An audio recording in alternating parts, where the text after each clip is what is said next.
번째 강의예요, 오늘이. 6번째까지 하고 오늘 7번째로 마치려고 하는데, 지난주까지 아가서 7장 5절까지 했어요. 5절까지. 그 1장부터 좀 아가서의 여정이 좀 생각이 나세요? 여인이 왕을 만나서 그 왕과의 그 입맞춤을 경험하고 세상의 모든 것보다 이 왕과의 입맞춤이 더 낫다. 그 포도주보다 더 낫다라고 하면서 사랑에 빠지기 시작해요. 그러면서 그 계속 그 왕이 사랑으로 여인을 계속 인도하죠. 그때 가장 많이 사용하는 게 이제 예언적인 언어로 여인을 계속 어여쁘다, 사랑하는 자, 비둘기 같다, 아름답다라는 말로 계속 그 여인을 계속 세워줘요. 그래서 이 여인이 맨 처음에는 그 받아들이지 못하다가 이제는 자기의 정체성을 차츰차츰 깨닫게 되는 거예요. 차츰차츰 깨닫게 되면서 그 안식 가운데 들어가요. 아, 내가 사랑받는 존재구나라는 것을 인식하게 되고, 그 다음에 이제 왕이 새로운 과정으로 또 여인을 성숙의 단계로 계속 끌어올리시는 거. 인간의 사랑과는 조금 차이가 많이 나요. 그 에로스적인 사랑과 이기적인 사랑과도 되게 많이 차이가 나거든요. 그래서 그 왕께서 여인을 이끌어내시면서 여인이 주저하죠. 주저하고 그 침상에서만 친밀함을 얻기를 원해요. 근데 왕은 더한 것들을 이 여인에게 더한 사랑을 계시해주기 원하셨어요. 그래서 여인이 그 임재의 부재를 경험하고 찾아 떠나죠. 찾아 떠나서 금방 또 그 사랑하는 자를 찾으면서 주님께서 이제 십자가 고난 당하시는 왕으로서의 놀라운 그 사랑의 모습을 보고서 여인이 마음이 조금씩 변해요. 마음이 조금씩 변하면서 이제 그 모략산과 유양의 작은 산으로 가겠다라고 선포를 하죠. 그래서 그 선포를 들으시고 왕이 완전히 내 마음을 빼앗았구나라는 그 빼앗았구나라는 단어로서 그 여인에게 아주 완전히 빠져버리신 사랑에 사로잡힌 왕의 모습을 볼 수 있는데, 또 그렇게 또 한 번에 큰 십자가의 사랑을 경험하고 여인이 마음으로 이제 내가 왕을 위해서 어떤 고난도 감내를 하겠다라고 결심을 했을 때 왕이 다시 한번 그 사랑을 나타낼 수 있게끔 기회를 주는 거죠, 여인에게. 그래서 그때 여인이 주저하지 않고 왕을 찾아 나섰는데, 또 여기에서는 순종했음에도 불구하고 두 가지의 시련이 찾아와 여인에게. 주님의 임재가 부재되어 있고, 그 다음에 많은 사람들로부터 거절감과 상처와 수치감을 받죠. 그런데도 여인의 시선이 그 왕에게 고정되어 있으면서 그 고난의 과정을 겪는 사이에 아주 왕에 대한 새로운 계시를 받아요. 그래서 이 왕에 대한, 예수님에 대한 계시를 다른 사람들한테 얘기했을 때 그들이 또 예수님을 찾게 되는, 같이 함께 찾으러 가자라고 하는 놀라운 사역의 문이 열리게 됩니다. 그래서 이 예수님께서 이 여인에게 칭찬해 주시는 거죠. 지난주에 했던 게 이제 아침빛같이 뚜렷하고 달같이 아름답고 해같이 맑고 기치를 버린 군대같이 엄위한 여자가 누구인가 하면서 계속 예수님께서 여인을 아주 그 고통을 통과한 그러니까 사랑의 어떤 증거를 나타냈어요. 여인이 그 전에는 정말 사랑해요 사랑해요 말로만 했었었는데 이 행위를 통해서 그 사랑의 증거를 보인 거예요, 여인이. 그러니까 예수님이 여인의 그 사랑을 보고 너무나 감격을 하셨죠. 그리고 지난주에 했던 것이 이제 사람들도 이제 여인을 보고 그 아름다움을 칭찬하는 거예요. 7장 1절부터 5절까지는 4절까지는 아니다 5절까지죠. 5절까지는 예루살렘의 딸들이 술람미 여인의 아름다움을 얘기한 거예요. 근데 그 두 가지의 상반된 그 술람미 여인을 바라보는 사람들이 있었어요. 하나는 그 종교적인 사람들 가운데 여인을 비판하는 세력이 있었고, 하나는 그 여인의 예수님을 향한 사랑을 보고 감동하는 사람들이 있었어요. 그래서 그래서 요약하려니까 참 많이 힘드네요. 잘 이해는 하고 계신 거죠? 아무튼 그래서 이제 그 과정이 7장 1절부터 5절까지가 나와요. 네. 그러면서 이제 7장 6절부터 8절까지는요. 네, 왕이 그 예루살렘의 딸들에 대한 말대로 확증시켜 주는 말이에요. 내 사랑아, 내가 어찌 그리 아름다운지 어찌 그리 화창한지 즐겁게 하는구나. 내 키는 종려나무 같고 내 유방은 그 열매송이 같구나. 내가 말하기를 종려나무에 올라가서 그 가지를 잡으리라 하였나니 내 유방은 포도송이 같고 내 콧김은 사과 냄새 같고 내 입은 좋은 포도주 같을 것이니라. 예. 예루살렘의 딸들이 그 여인의 아름다움을 얘기했을 때 예수님이 그걸 들으시고 다시 한번 확인해 주는 거예요. 이 여인의 성숙도에 대해서. 예전에는 예언적인 말로 예수님께서 여인의 성숙을 바라봐 주셨는데 지금은 이제는 여인이 성숙해진 거예요. 예, 이미 성숙해진 단계이기 때문에 예, 그 종려나무라는 것은 그 승리와 정복을 나타내는 거예요. 승리와 정복. 그 종려나무가 땅속 깊은 곳에 뿌리가 뻗쳐서 물이 있는 곳까지 그 뿌리가 뻗어나가요. 그래서 건조한 가운데서도 무성하게 잘 자라는 나무예요. 그래서 그게 종려나무가 키가 커요. 키가 크고 곧아요. 그래서 강한 바람에도 흔들리지 않아요. 왜냐하면은 물을 찾으려고 척박한 땅에서 물을 찾으려고 뿌리가 아주 땅 깊이까지 박혔기 때문에 종려나무는 바람에도 아주 강한 나무거든요. 예, 근데 주님께서 그 여인의 키를 보면서 종려나무 같다고 얘기한 거예요. 그러니까 이제 강한 바람에도 흔들리지 않은 뿌리가 깊게 박힌 그 여인의 성숙함을 나타내주고 있는 거예요. 예, 그리고 유방은 저희 다들 그 비유로 다 기억나시나요? 유방 비유는 많이 했는데, 예, 그렇죠. 먹일 수 있는 능력이에요. 이게 여인이 예, 먹일 수 있는 능력, 많은 이들을 먹이는 종려나무 열매 송이와 같다고 예수님이 말씀하셨어요. 딱 그 곧게 서서 뿌리를 내리고 많은 이들을 먹일 수 있는 그 여인의 성숙함을 나타내고 있는 거예요. 그래서 종려나무는요, 사실상 그 열매가 뭐냐면 코코넛이요. 코코넛 열매. 예. 그래서 말씀의 저주로 그리스도의 몸을 살찌울 수 있는 능력을 말하는 거예요. 그래서 예수님이 뭐라고 말하냐면 내가 말하기를 종려나무에 내가 올라가겠다 얘기 말씀하세요. 올라가서 내가 그 가지를 잡으리라. 이 가지를 잡겠다고 하는 것은요, 이 예수님께서 자기의 손을 펼쳐서 주님의 능력과 권세를 우리 삶 가운데 부어주시겠다는 거예요. 우리의 손은 보통 예수님의 능력을 나타내거든요.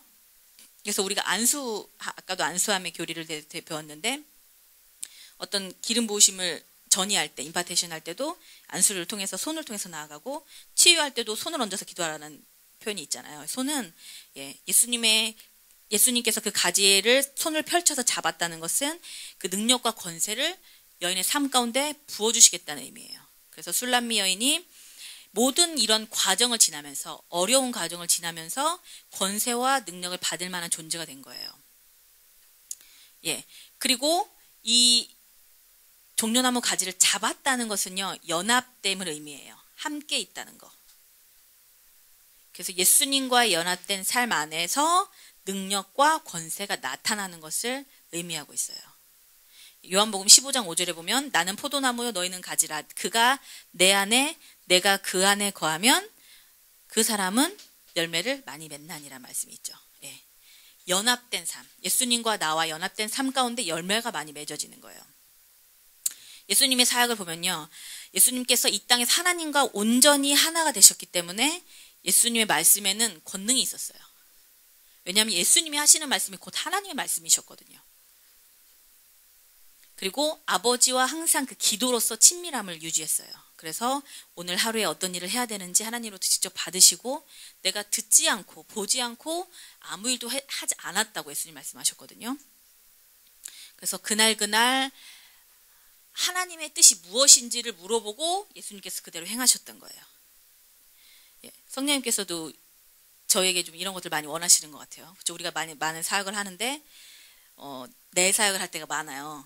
아니면 다른 사람의 필요에 의해서 내가 사역을 하는 경우도 있고. 근데 우리가 예수님처럼 하나님의 뜻이 무엇인지 먼저 알고 하나님의 뜻을 받아서 사역을 해야 되는 거예요. 예, 그래서 중요한 거는 관계예요. 예수님과처럼 하나님과 하나 되셨던 것처럼 우리도 예수님과 친구와 같이 깊은 어떤 관계를 맺고 주님이 주시는 음성을 통해서 음성을 듣고 사역하는 거. 이게 우리가 이 여인이 이제 행하게 되는 사역이에요. 그래서 이 여인이 이 정도로 성숙한 거예요. 그 고난의 시간을 지나면서 예수님께서 이런 권세와 능력을 더 많이 부어주시는 거예요. 네. 그래서 그 뒷구절을 보면은요, 이제 그 가지를 잡으리라 하였나니 내 유방은 포도송이 같고 내 콧김은 사과 냄새 같고 내 입은 좋은 포도주 같을 것이니라. 예. 이 세 가지가 나오는데 첫 번째로는 그 유방이 포도송이 같다. 이것은 성령의 능력 안에서 다른 이들을 먹이는 거예요. 포도는 보통 성령님을 상징하거든요. 그래서 성령의 능력 안에서 유방은 다른 이들을 먹이는 거죠. 그래서 그 자신 안에서 새로운 단계로 역사하시는 성령님의 사역과 함께 사람들을 먹이는 거예요. 늘 새로운 성령님의 아주 새로운 것들을. 사과가 그 다음에 또 뭐죠? 내 콧김은 사과 냄새 같다는 말이 있죠. 예. 이거는 사과같이 그녀의 그 향기가 사람들을 신선하게 한다는 거예요. 사과 냄새 좋죠? 딱 아싸 깨물어 먹을 때 그 산뜻함이 있잖아요. 아까도 우리 사과 먹었는데 우리 아빠랑. 그녀의 그 숨결 안에서 나오는 신선함이에요. 사과는 신선하게 하는 것이고 성령님 안에서 다른 이들을 신선하게 하는 것을 의미해요. 그래서 내 콧김은 사과 냄새 같다라는 것은요, 우리의 어떤 숨결, 그러니까 우리의 존재 자체로서 성령님의 임재를 풀어내는 것을 의미해요. 아주 그래서 다른 사람들을 신선하게 하고 유쾌하게 하는 것들. 그리고 내 입은 좋은 포도주 같을 것이다. 예. 입은요, 계속 얘기했지만 하나님과의 친밀감이에요. 그래서 친밀감이 좋은 포도주 같다. 최고의 포도주와 같아지는 거. 그러니까 그 친밀감이 아주 최고조에 이르는 것을 의미하는데 이 친밀감 안에서 여인이 갖고 있는 성령님의 영향력을 말하고 있어요. 예수님과의 친밀감을 유지하면서 성령님의 영향력을 나타내는 거. 예, 그 성령님의 나타남은 사실은 그 하나님께서 은사와 부르심에는 후회하심이 없기 때문에 친밀감이 없어도 은사는 나타날 수 있어요. 예, 병치유의 은사를 받으셨던 많은 분들이 그 좀 타락한 경우에도 은사가 나타나는 경우가 많아요. 그래서 우리나라에도 많은 조금 이단들이 있는데 그분들이 맨 처음에는 그러지 않았어요. 능력이 나타났을 때 그 영광을 자기에게 취해서 자기를 위해서 사용했는데 그래도 그러면 하나님과 친밀감이 떠났잖아요. 그런데도 예, 여전히 은사가 나타났어요. 그래서 예, 자기가 우상이 돼버렸죠. 완전히. 그런 경우에 예, 성령님의 영향력이에요. 예, 성령님의 영향력이 그 친밀함 안에 입은 친밀함이잖아요. 친밀함 안에서 성령님의 영향을 나타내는 거.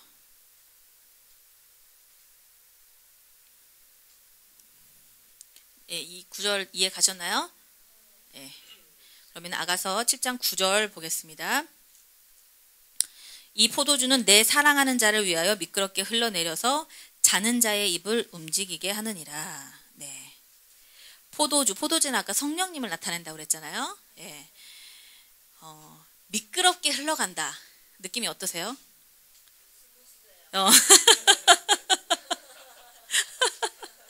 예, 미끄럽게 좀 자연스럽게. 예.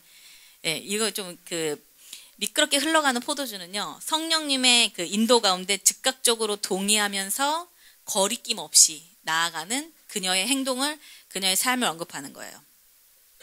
그녀가 그 성령님을 받아들이고 성령님과 교제하는 데 있어서 아무 저항이 없어요. 왜? 예수님과 너무 친밀하기 때문에. 그리고 그 안에 고난을 통해서 여인이 가지고 있던 그 베일들이 벗겨졌어요. 그 여인 안에 있던 감정적인 두려움이라든지 쓴뿌리라든지 이런 것들이 제거된 상태이기 때문에 성령님께서 그녀 안에 들어오실 때 거부감이 전혀 없고 그녀가 또 성령님을 따라가는 데 있어서 거부감이 전혀 없는 상태를 얘기하고 있어요. 그래서 미끄럽게 흘러내려간다라는 표현이 있어요.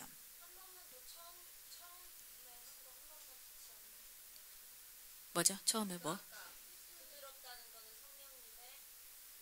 자연스럽게 흘러가는 거? 예.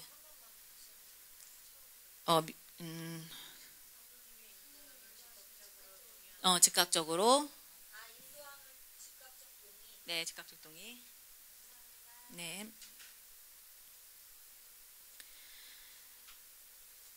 그래서 성령님으로 여인이 지속적으로 충만해져 있는 상태. 우리는 이게 지속적이 참 힘들죠. 어쩔 때는 성령 충만했다가 어쩔 때는 아닐 때도 있고, 준이 많이 동의하는 것 같은데. 네. 성령님으로 지속적으로 충만해 있다는 것은요, 그 리더십, 성령님의 리더십, 성령님이 이끄시는 대로 이렇게 지속적으로 살아간다는 것을 의미해요. 모든 생활 가운데서. 성령님이 언제든지 오시면 나를 내어드리고 또 내가 성령님께 반응하기 위해서 내 마음을 오픈하는 거예요. 그 상태가 이 여인의 상태가 된 거죠. 그래서 그 포도주가 사랑하는 자를 위해 미끄럽게 흘러서 어떻게 하냐면 자는 자의 입을 움직이게 한다고 나와 있어요. 네. 이렇게 성령님께서 자연스럽게 우리 가운데 오실 때 내가 이렇게 반응하고 또 나도 그렇게 하는 그 순종의 영역 가운데 들어가면 자는 자들은 영적으로 잠든 사람들, 네, 육신에 속한 자들이죠. 육신에 속한 자들.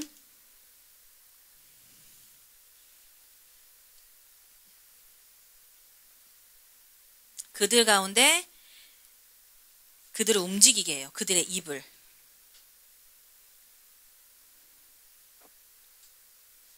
자는 자들이 입을 움직이게 한다는 것은요, 성령님께서 자는 자들을 이렇게 깨우신다는 거예요. 이 여인이 순종하고 성령님께 동의하면서 그런 삶을 살아갈 때에 자연스럽게 그 성령님의 운행하심이 흘러서 잠자는 자들을 깨우는 성령님의 역사 사역에 동참하게 되는 것을 의미해요. 근데 왜 입을 움직이게 한다고 했을까요? 그들을 깨웠다는 증거가요, 그들의 말을 통해서 나타나기 때문이에요. 우리 사실 하나님 만나서 성령님의 터치를 받으면 가장 먼저 변하는 게 행동은 좀 많이 바뀌는데 과정이 걸려요. 근데 가장 먼저 말이 바뀌어요. 말. 부정적인 말에 긍정적인 말로 바뀌고 불평불만했던 말들이 감사함으로 바뀌고. 맞아. 간증. 이런 것들로 해서 입이 먼저 자는 자들의 입이 움직이게 한다는 것은 말을 통해서 성령님의 이 역사하심이 가장 먼저 나타나기 때문이에요. 그래서 우리도 많은 사람들을 만나보지만은요, 이 사람이 성령님께 속했는지 아닌지를 말만 들어봐도 알 수 있어요. 이번 주에 온 성령님의 충만한 어떤 분들 만나셔본 적 있으세요? 없구나. 아닌 거 만나보신 분.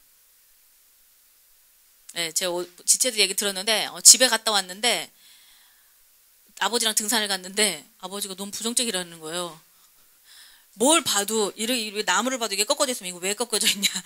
그래서 시냇물을 봐도 시냇물이 왜 저런 이렇게 육신에 속한 보는 시각에 따라서 틀리기 때문에 말도 이렇게 나오거든요. 그래서 되게 안타까웠다는 얘기를 들었어요. 그래서 그 자는 자들의 입을 움직이게 할 수 있는 능력이 사실은 우리가 성령님께 순종하는 그 삶을 통해서 자연스럽게 흘러나가는 거예요. 그래서 어떻게 보면 가장 가까운 가족이 전도하기 가장 어려울 수도 있지만 사실은 가장 쉬울 수도 있는 거예요.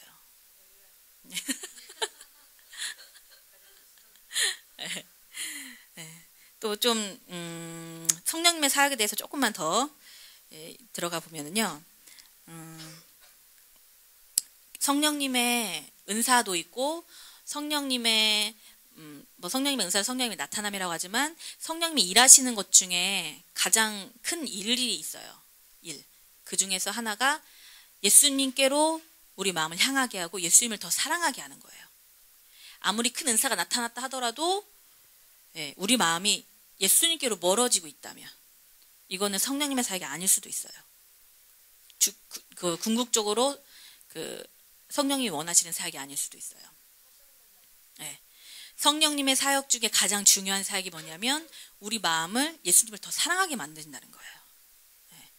그래서 우리 가운데 지금 아가서를 통해서 어떤 능력이 나타나지 않고 근데 우리 마음에 예수님에 대한 사랑이 일어나고 있다. 그럼 분명히 성령님께서 이 아가서 강해 가운데 일하고 계신 거예요.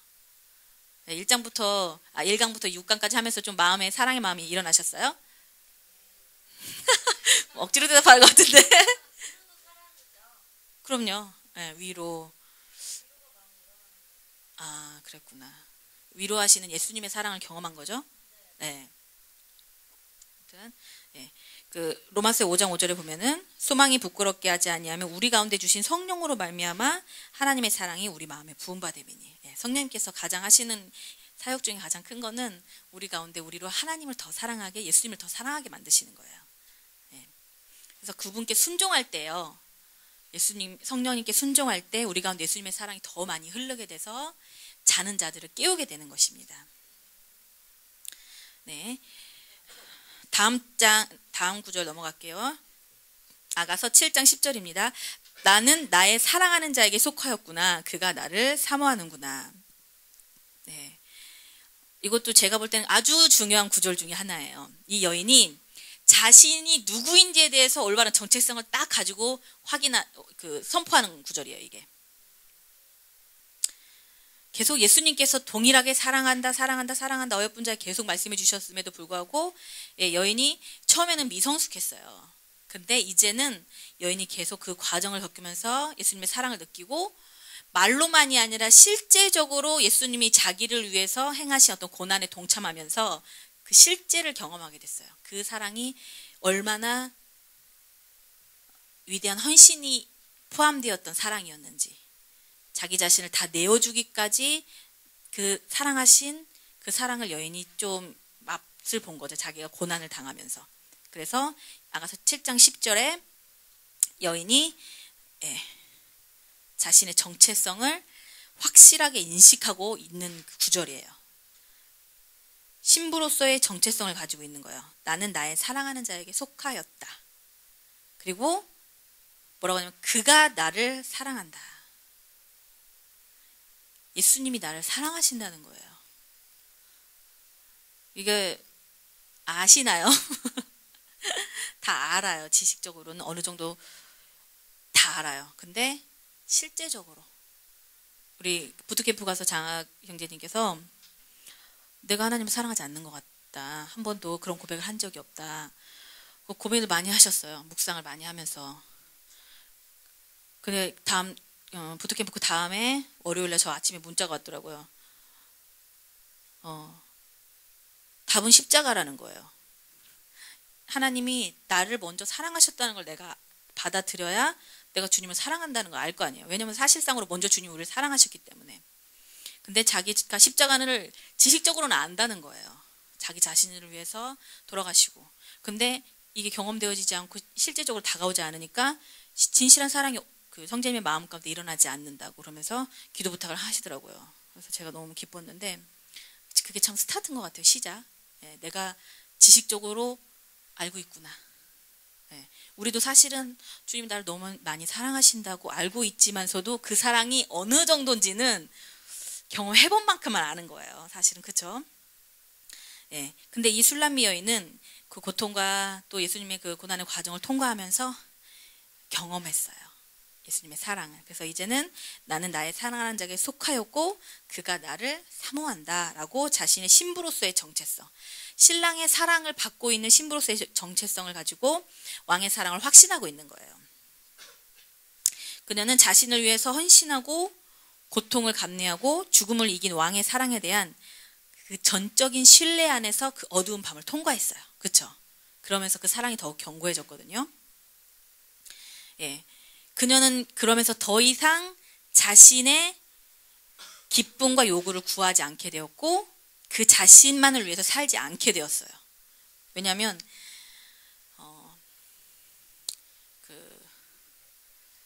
정말 세상보다 더 크신 분이 나를 사랑하신다고 생각하면요.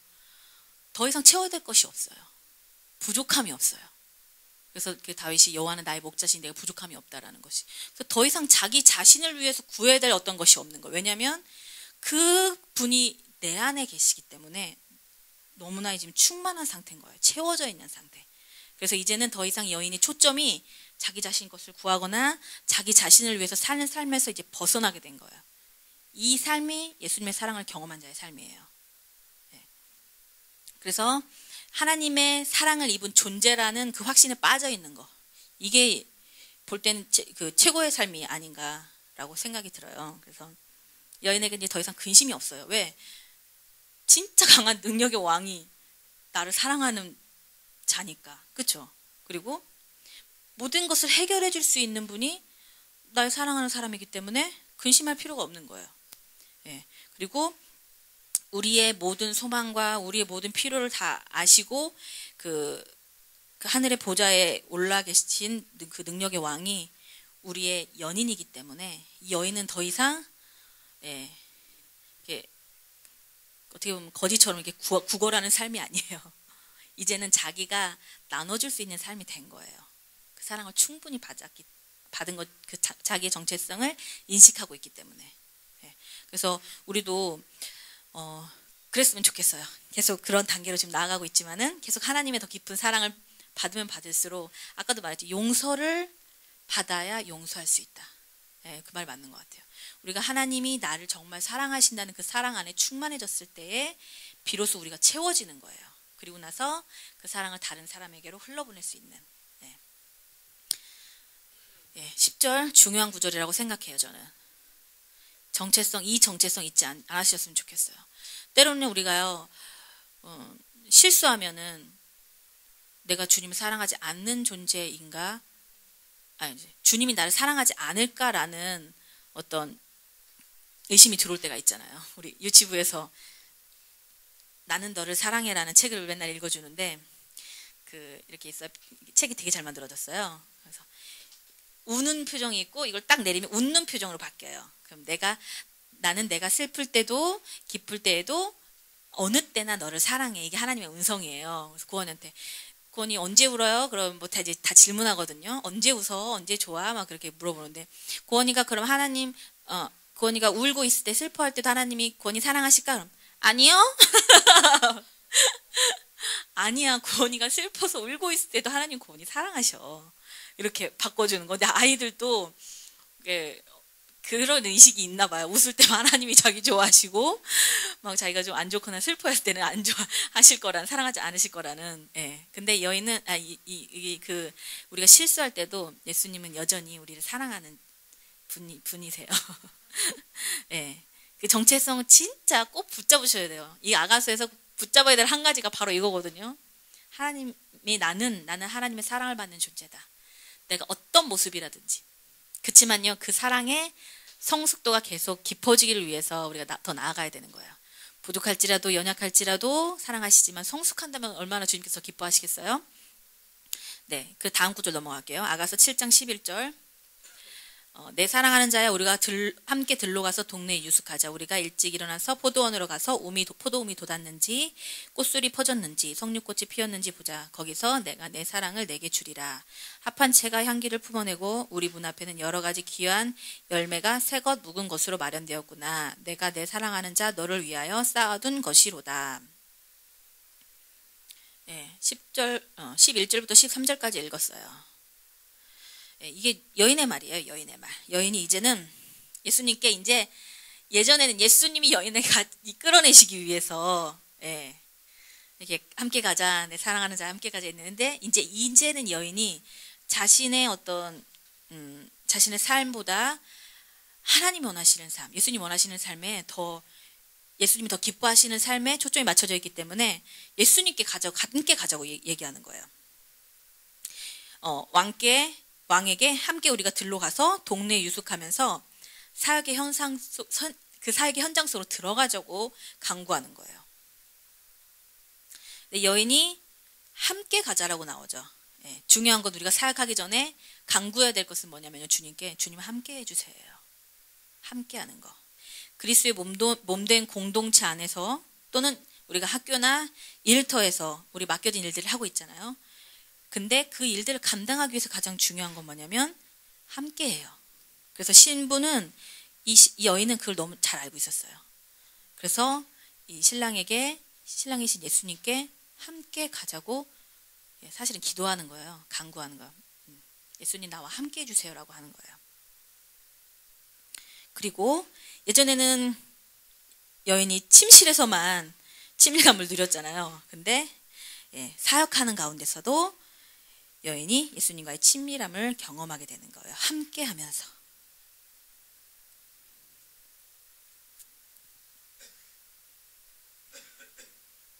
사실 우리가 이제 이렇게 예배 가운데 있거나 전적으로 주님과 교제하는 시간에 있을 때는 그 친밀함을 경험하기가 쉬워요. 근데 어떤 사역의 현장 속으로 들어갔을 때는 예수님과 함께 하기라는 게 참 되게 힘든 건 사실인 것 같아요. 맞죠? 이게 자칫 잘못하다가는 일에 너무 빠져버린다든지 또 그쵸. 시선을 잡고 하고 그다음에 계속 환경 가운데 우리의 마음을 빼앗길 만한 것들이 많이 있잖아요. 그렇죠? 그렇기 때문에 그 성숙하지 못한 그리고 또 앞으로 더 우리가 개발해야 될 것은 여인처럼 사역 현장 속에서도 함께하는 거. 이게 이제 우리가 추구해야 될 우리의 삶의 모습인 것 같아요. 그래서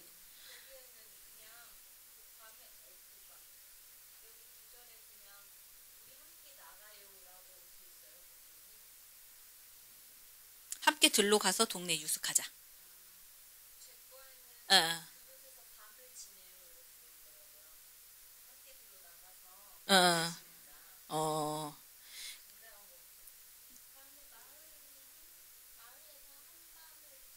어, 그렇게 나왔어요?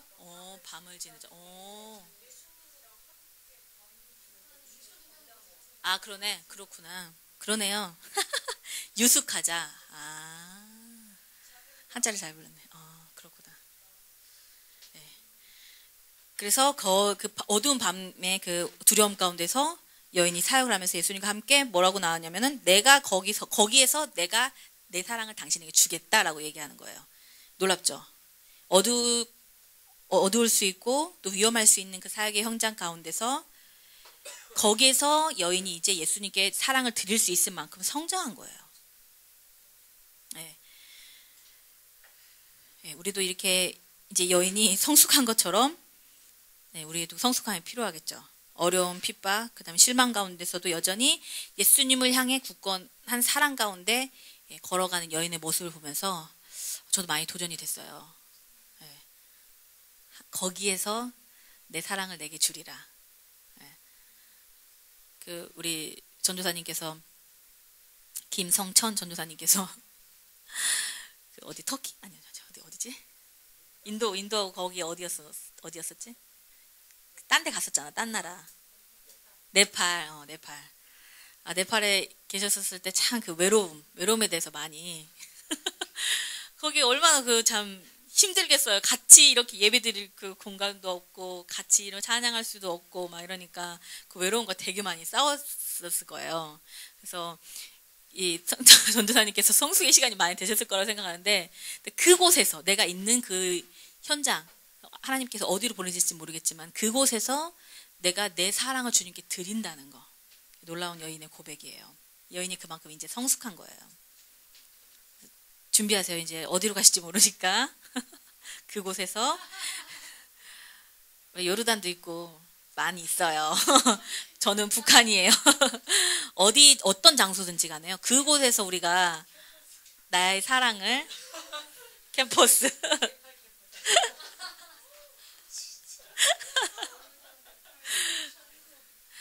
아무튼 놀리는 것 같네요, 꼭.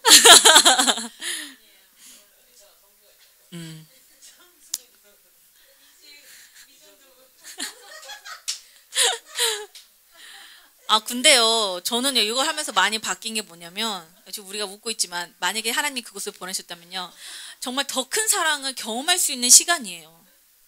예수님의 성품으로 더 많이 닮아갈 수 있는 시간을, 그 기회를 우리에게 주시는 거. 왜냐면 사도 바울이 그랬거든요. 우리 임성교사님, 인도의 임성교사님도 그냥 한국에서 사역하셨다면은 그런 어떤 더 많은 그 사랑과 예수님의 그 성품의 계시를 더 적게 받으셨을지도 몰라요. 근데 정말 실제로 그 인간이 살기 힘든 그런 곳에 오지에 그런 곳에 가셔서 직접 고난을 당하시면서 예수님의 사랑을 더 많이. 그래서 편지를 읽어보면요, 그냥 자체가 그냥 사랑이잖아요. 예수님의 사랑이 너무나 느껴져요. 맞죠? 카페 글을 보면요. 그때로 너무 부럽기도 하고, 각각 이제 부르심과 분량이 다 틀리지만, 저는 또 더 북한으로 언제 보내실지 모르겠네. 아무튼, 저희가 그때 우리가 할 수 있는 고백이 그건 것 같아요. 그곳에서, 거기에서 내가 내 사랑을 주리라. 여인의 성숙함의 고백이에요. 그래서 어디 있든지 간에, 어떤 일을 하든지 간에,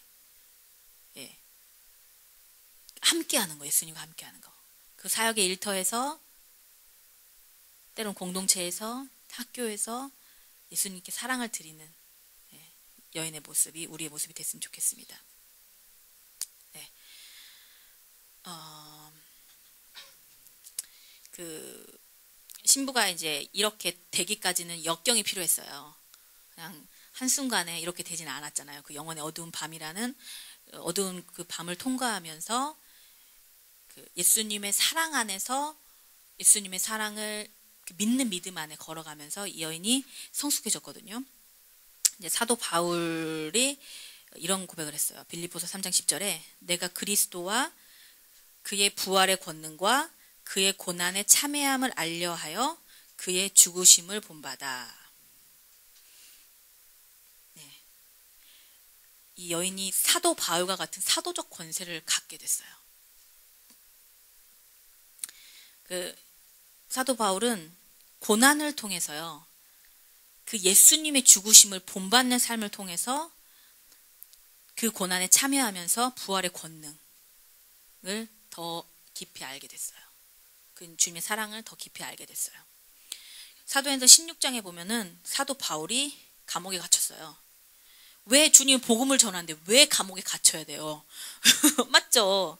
주님 복음을 전하면 주님이 샥샥샥 다 피해가지고 우리를 이렇게 딱 건져주셔야지 왜 감옥에 갇히고 매를 맞게 됐고. 여인과 똑같은 과정을 사도 바울이 겪었어요.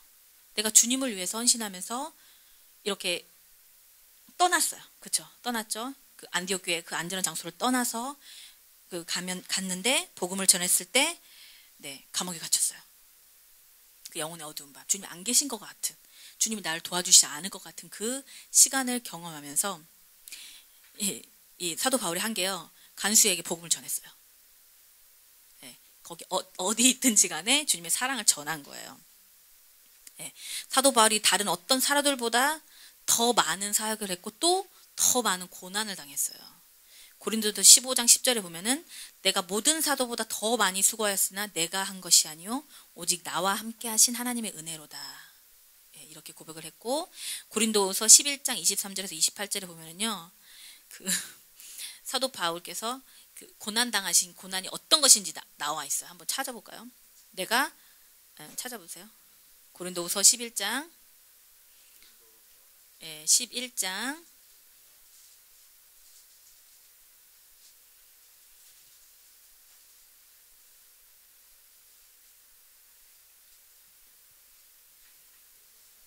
23절부터 28절. 내가 수고를 넘치도록 하고 옥에 갇히기도 많이 하고 매도 수없이 맞고 여러 번 죽을 뻔하였으니 하면서 뒤에 또 뭐라고 나오죠?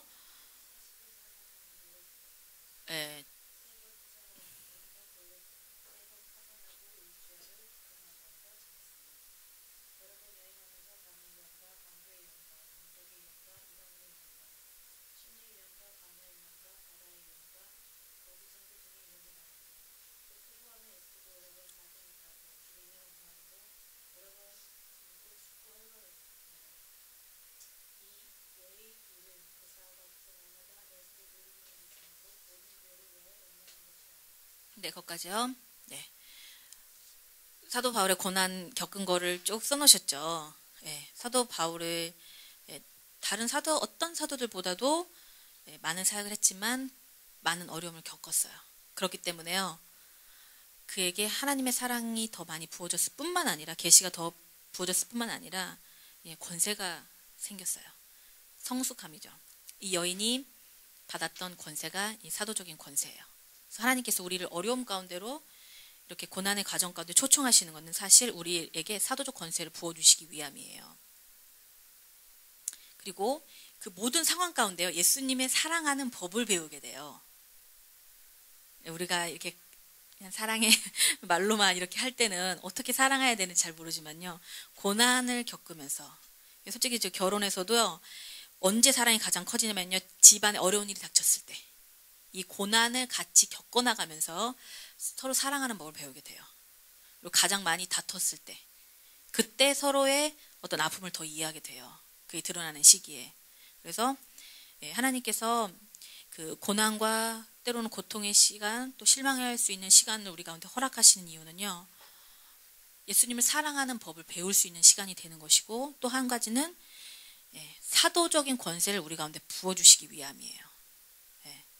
그래서 혹시 고난 당하시고 있으신 분들, 기쁨으로 고난을 받아들이시기 원합니다.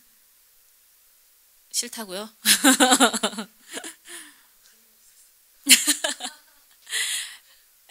고난이 없다고 생각하는데 사실 좀 고난이 있어요. 제가 예전에 그 성천전사님 그때 이제 네이트 그 뭐지 카페에서 만나면서 나는 전도사님 너무 부럽다. 뭐가 부럽냐고. 그래서 모세가 그 불떨기 나무를 보기까지 하나님이 계속 서쪽으로 40년 동안 그 양을 치면서 왕자였던 사람이 양 치는 게 얼마나 따분한 일이잖아요. 아무나 할 수 있는 거잖아요. 목동 일이. 40년 동안 자기 양도 아니고 자기 장인의 양을 치면서, 근데 하나님이 계속 서쪽으로 이동하셨다고 말이 나와요. 근데 결국 서쪽으로 계속 이동하면서 너무 무료한 시간, 외로운 시간, 그 왕의 얼마나 공부를 많이 했겠어요. 모세가 바로의 모든 지식들과 뭐 무술들과 모든 것을 그렇게 다 익숙하게 능하게 했던 사람이 결국 하는 양을 치는 40년 동안, 그것도 1년도 아니고, 그래서 서쪽으로 계속 이동하셨을 때 결국 그 시내산인가요? 시내산에서 하나님의 불을 보잖아요. 그래서 하나님의 영광을 보기 위해서 때론 하나님께서 우리를 계속 서쪽으로 좀 기울어지는 것 같은 그런 쪽으로 인생 이동하실 때가 있어요. 근데 보니까 서쪽으로 계신 것 같더라고요. 너무 힘들어 하시길래. 그래서 난 너무 부럽다 그랬더니 바꾸자. 제가 어떤 지체랑 이런 얘기를 나눴어요.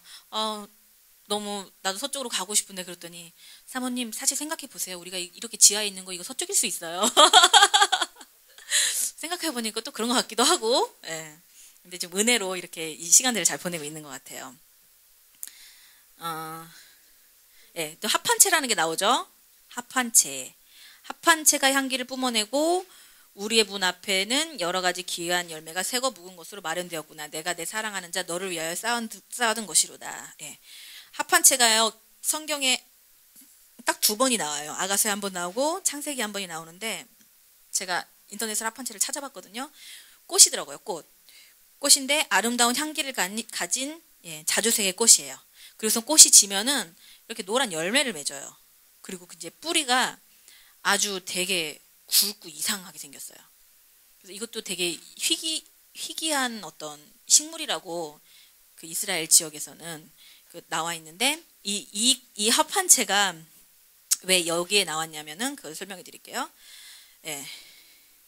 합판체는 고대 시대에 임신하지 못한 여인들이 합판체를 사용해서 아기를 가질 기회를 만들곤 했어요. 열매를 먹는다든지 그 뿌리를 이렇게 다려가지고 먹으면 임신할 수 있다. 그래가지고 창세기의 어느 부분에 나오냐면요, 창세기 30장 14절에서 16절 보면요, 라헬하고 레아, 야곱인가요? 야곱 아내죠. 야곱 아내. 그래서 그 둘이 막 경쟁해요. 근데 둘 다 아기가 안 생기는 거예요. 그래서 그 시녀들한테 해서 이제 아이를 이제 낳게 하려고 경쟁하는 상황인데, 그 르우벤인가 그 첫째 아들이 이제 레아에게 어머니 하면서 합판체를 가지고 와요. 그랬을 때 이제 라헬이 그걸 듣고 가서 그 언니 나한테 그거 팔아라 이렇게 좀 싸우는 과정 나오거든요. 그래서 합판체는 어쨌든 사랑, 그다음에 열매, 임신을 가능성을 있기 때문에 열매, 아이를 만들 수 있는 기회를 가질 수 있는 그 사랑의 과실로 알려져 있어요. 예, 그래서 합판체가 향기를 뿜어낸다는 것은 뭐냐면 신부와 신랑이 연합된 사역 안에서 나오는 사랑의 열매를 의미해요. 그래서 결국 여인이 동네에 가서 밤을 새면 밤에 예수님과 함께하면서 막 보면서 이게 사역을 할 때에 열매가 맺어지게 된다는 거예요. 근데 그 열매가 이제 여러 가지 열매가 있는데 새 것이 있고 묵은 것이 있어요. 네. 네. 네, 그거는 이제 그 사역을 얘기하는데 포도도 그렇고 석류도 그렇고 예, 그리스도의 몸의 그걸 상징하거든요.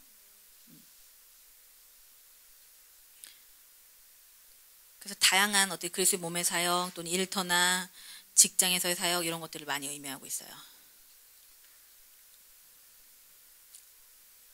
네, 열매가 새 것과 묵은 것으로 마련되어졌다라는 것은 어떤 의미가 있는지 살펴보겠습니다.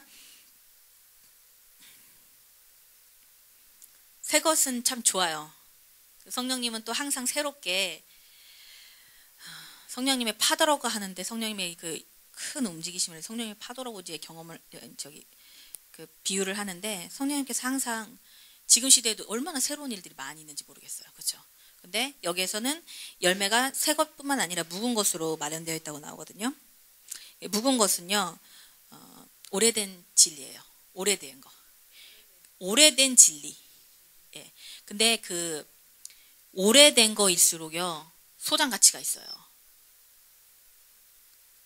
골동품? 예. 보물, 오래되는 것도 보면 되게 값어치가 막 올라가잖아요. 그래서 사실은 우리가 새로운 부대 안에 있다고 하잖아요. 새 부대. 새 포도주는 새 부대에 담아야 된다고 하지만은 사실 묵은 것도 얼마나 귀한 가치가 있는지 모르겠어요. 그래서 우리가 이제 영적인 산을 보면 이제 복음 맨 처음에 토대가 믿음으로 의롭게 된다. 우리 행위가 아니라 믿음으로 의롭게 된다. 오직 믿음으로. 그다음에 거룩함으로 해서 장로교에서 감리교, 또 감리교에서 또 성령님이 풀어주면 오순절에서 이제 카리스마에서 우리 이제 선지자와 사도의 사역이 나오고 그 다음에 이제 또 쭉쭉 올라가잖아요. 근데 우리가 그 위에 있지만 그 밑에 거 묵은 거, 이 묵은 것이 보물과 같은 것이에요. 그래서 우리가 이 진리 위에 오래된 진리 위에 계속 잘 쌓아야지 그냥 새 것만 가지고 딱 추구하다 보면은요 자칫 위험해질 수가 있어요. 그래서 산도 보면은요 밑에가 가장 커요. 그래서 우리가 영적으로 이 여인이 묵은 것과 새 것으로 그 여러 가지 귀한 열매가 맺혔다는 것은 여인이 아주 진리 안에 성령님의 처음 사역부터 지금까지 운행해 오신 교회 안에 그 성령님의 역사 풀어진 진리들을 다 열매를 맺어가고 있다는 것을 의미하고 있어요.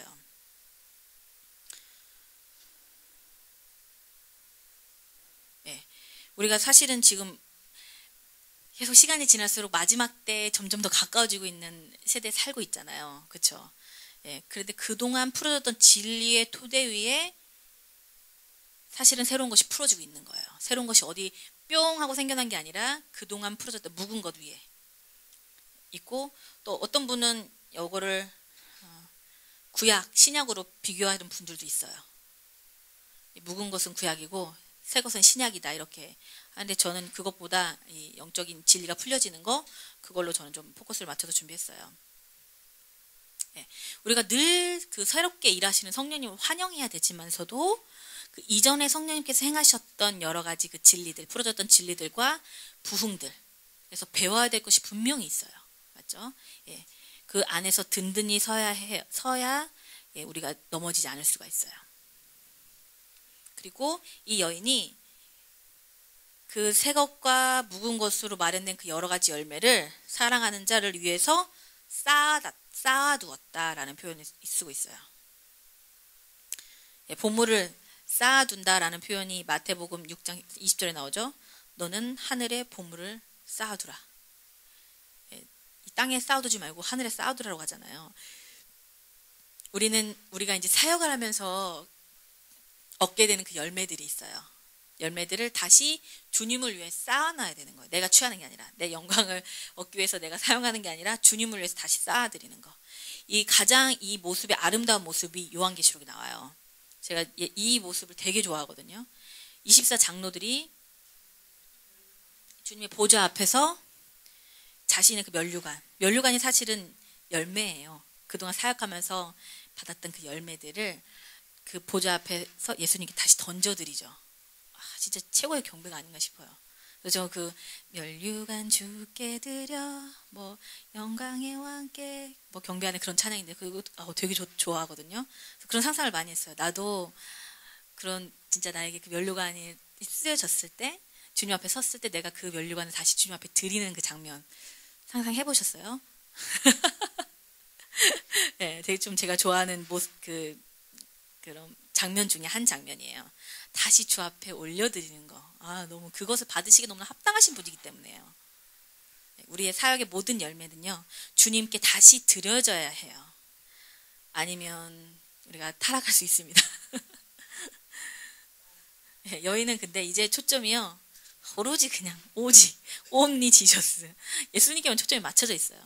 그래서 다시 열매를 주님께 쌓아드리는, 면류관을 다시 드린 장로님들의 모습처럼 그런 표현이 지금 야가서 7장 13절에 나와 있는 것입니다.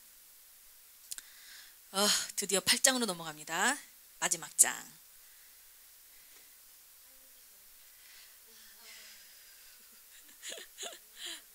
말 빠르지 않죠? 빨라요? 더워.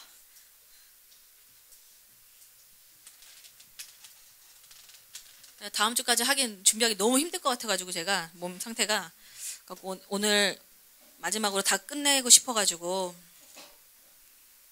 근데 여러분도 좀 힘들 것 같아. 8장 그냥 쑥쑥 넘어갈게요. 금방 넘어가는데 중요해요. 중요한데.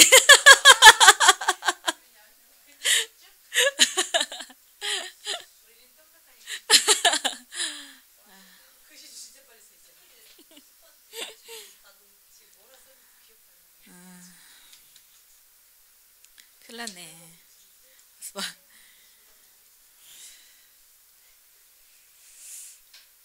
준아 지금 몇 분 했어?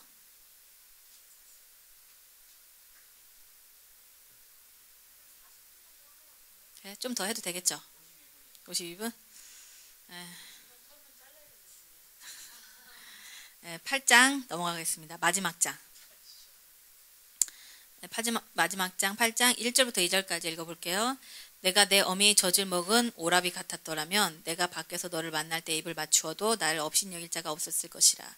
내가 너를 이끌어 내 어머니의 집에 들이고 내게서 교훈을 받았으리라. 나는 향기로운 술 곧 석류즙으로 내게 마시게 하겠고. 이 여인의 이게 여인의 말인데요. 여인은 이 사람들 앞에서 자신의 그 오빠한테 오라비한테 하는 것처럼 왕에 대한 애정을 나타내 보이기를 간절히 원하고 있어요. 근데 이제 이스라엘의 관습상요, 그 자신의 그 신랑을 이렇게 신랑에 대한 애정 표현을 하는 것이 이렇게 안 좋은 것으로. 우리 이제 유교적인 모습도 약간 그렇잖아요. 유교적인 사상도. 그런데 가족들에게 애정 표현하는 건 괜찮아요. 그래서 그냥 오라비 같았더라면이라는 표현은 가족들에게 애정 표현하는 것은 그나마 허용이 됐었었는데, 그 사랑하는 연인들 사이에 그렇게 애정 표현하는 것이 그렇게 좋지 않은 모습으로 관습처럼 되어 있나 봐요. 그래서 공개적으로 그런 애정 표현을 하는 것이 부적절한 행동으로 간주되었기 때문에, 나 예수님 너무 사랑해 라고, 저희가 가끔 교회에서 막 목사님한테 막 다가가면 목사님이 공개적인 장소는 하지 마세요 이러는데, 이스라엘 갔다 오셨는지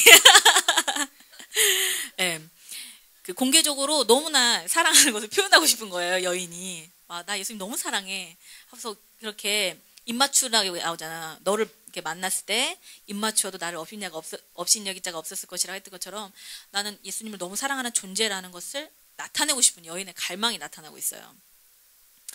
술람 여인은 모든 사람들이 그녀가 왕을 사랑하고 있다는 것을 알게 하고 싶었어요.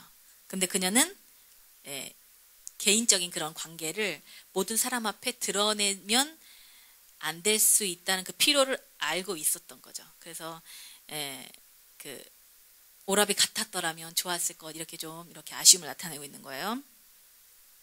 예, 사람들이 많이 있을 때는 우리가 여기서 배워야 될 것은 뭐냐면, 사람들이 많이 있을 때 적합하지 않은 기도와 예배에 치밀한 표현들이 있어요.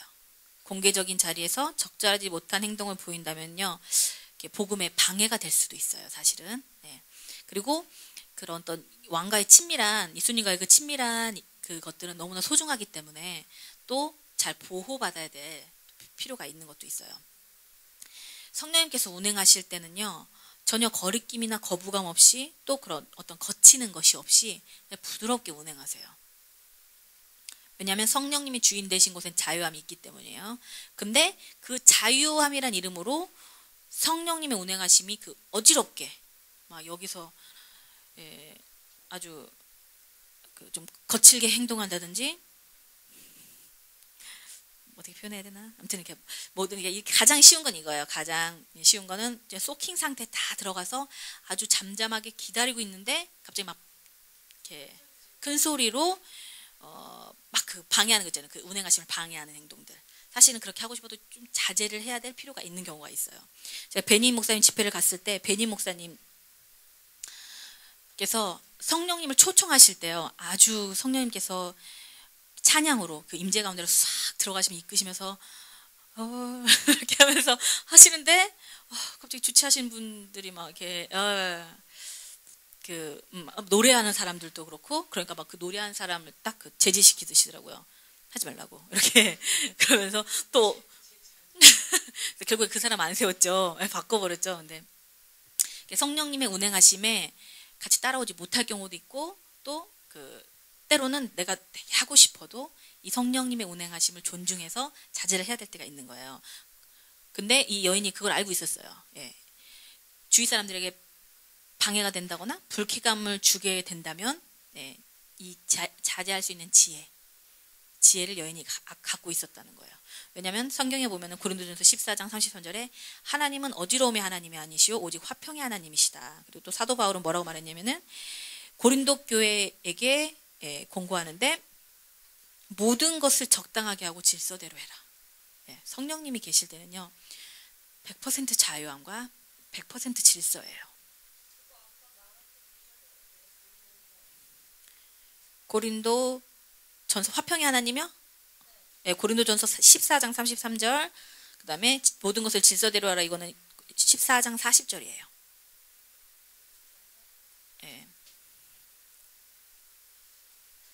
때로는 그 반대인 경우도 있죠. 성령님께서 풀어지는데 종교적인 우리의 이성과 판단으로 그것을 누를 때가 있어요. 그래서 많은 부흥 운동들이 식어졌던 것이 있어요. 그러니까 둘 다 양극단은 조심해야 되는 거죠. 막 사자 소리 내고 막 그랬을 때 많은 사람들이 예수님보다 진짜 그 얘기를 들었어요. 그 어떤 그 토론토 부흥이었나? 그때 그 깊이 개입하셨던 분의 그거를 읽었는데, 그 뉴스에 엄청 난 거예요. 뉴스에 이런 막 부흥이 일어났다라고 엄청 났는데, 자기가 그 기사를 읽는데 거기에 예수님이란 이름이, 그 예수님이란 단어가 2번인가밖에 안 들어갔대요. 한 번도 안 들어갔댔나? 그러니까 그걸 보고 어떤 막 나타나면 막 이러면서 이게 잘됐냐 잘못됐냐 하면서 막 이렇게 하고 있는데, 근데 거기에 주인은 예수님이셔야 되잖아요. 근데 거기에 예수님이란 이름이 그 기사에 안 들어가 있다는 걸 보고서 그 분께서 되게 실망하셨다는 어떤 그런 기사를 읽었는데, 아무튼 성령님께서 나타나실 때 가장 중요한 거는 예수님 더욱더 사랑하게 하는 거예요. 모든 부흥운동 가운데 우리 성령님 나타난 가운데. 그래서 여인이 난 정말 예수님 사랑하는 거 정말 나타나고 싶은데 지혜가 있었어요. 지혜를 가지고 그렇게 예수님의 그 사랑을 표현했죠. 근데 다른 사람 눈치 보는 거 눌려서 그거 안 한 거 아니에요. 알았죠? 다른 사람에 매여서 다른 사람이 우상이 돼서 한 게 아니라, 다른 사람에게 복음이 전달되는 것에 더 유익하게 하기 위해서예요. 딱 한 가지는.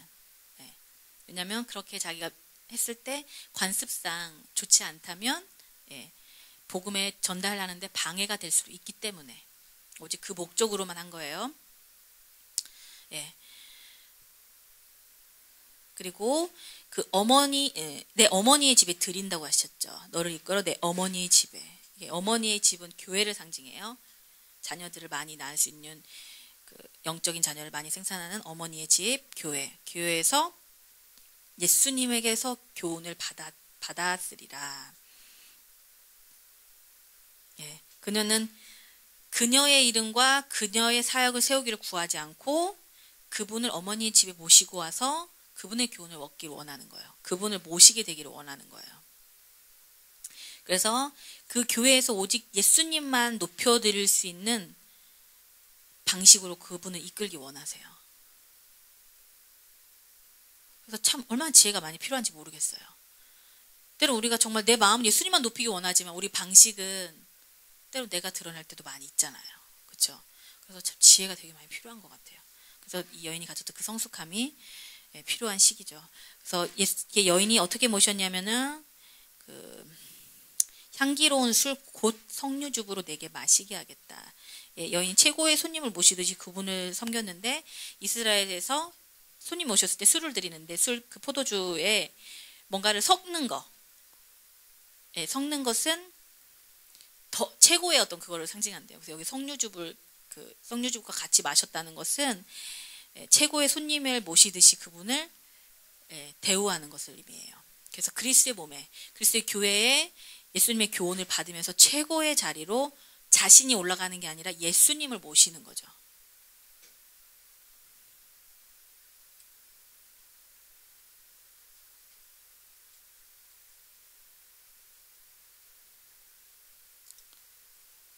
다음 구절 넘어가도 될까요?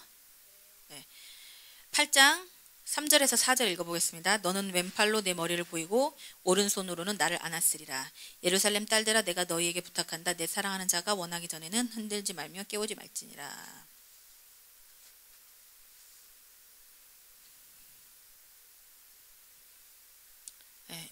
전에 나왔던 구절이죠. 왼팔은 기억나세요? 보이지 않는 하나님의 사역이고 오른손은 보이는 하나님의 사역이에요. 그리고선 예루살렘의 딸들아 너희가 너에게 부탁한다. 그래서 온전히 이제 연합 가운데 예수님과 깊은 연합 가운데 들어가는데 이전에는 노루와 들사슴으로 부탁한다는 말이 들어갔었어요. 근데 지금은 여인이 성숙했기 때문에 주위의 상관과 환경에 상관없이 주님과 온전한 연합으로 이룰 수 있는 성숙함에 이르렀음을 의미하고 있어요. 주위가 막 두려움이 막 이렇게 몰려오는 상황이라든지 사람들이 막 나를 대적하는 상황이라든지 이런 상황에 상관없이 주님과 온전히 연합 가운데 들어갈 수 있는 여인의 성숙함을 드러내고 있는 구절이에요. 넘어가겠습니다. 이해 가시죠? 안 간다고요? 8장 5절 그의 사랑하는 자를 의지하고 거친 들에서 올라오는 여자가 누구인가?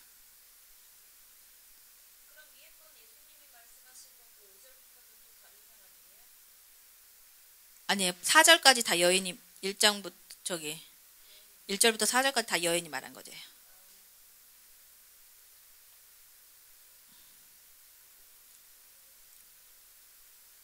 그리고 요 5절은요.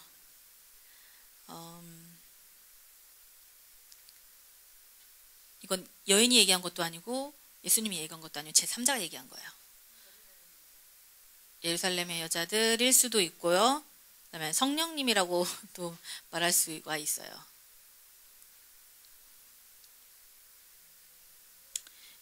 그 사랑하는 자를 의지하고 거친 들에서 올라오는 여자가 누구인가? 너로 말미암아 내 어머니가 고생한 곳 사과나무 아래에서 내가 너를 깨웠노라. 이 구절을요. 이 세대가 마지막 세대가 최종적으로 경험하게 될 것을 묘사하고 있어요. 이것은 예수님을 향한 성숙과 사랑과 순종 안에 있는 교회의 모습을 묘사하고 있어요. 사랑하는 자를 의지하고 거친 들에서 올라오는 것. 이게 마지막 교회가 가져야 될 모습이에요. 사랑하는 자를 의지하고 거친 들에서 올라오는 것. 예, 성령님께서 예언적으로 말씀하시면서 마지막 때의 신부의 승리를 선언하고 있는 거예요. 올라온다. 승리하면서 올라온다. 그녀는 이 타락한 세상에 있는 광야에 있는 시험, 유혹, 어려움 앞에서 승리하면서 올라오는 거예요. 결국에 교회의 모습이에요. 이게 마지막 때의 교회의 모습이고 우리의 모습입니다. 예, 거기서 중요한 것도 뭐냐면요. 사랑하는 자에게 기대고 있다는 거예요. 사랑하는 자를 의지하면서 그 거친 들에서 승리를 이끌고 올라오는 모습이에요. 사실 연약함 많잖아요. 근데 우리가 연약함 가운데서 그 거친 들에서 올라올 수 있는 것은요. 주님을 의지할 때예요.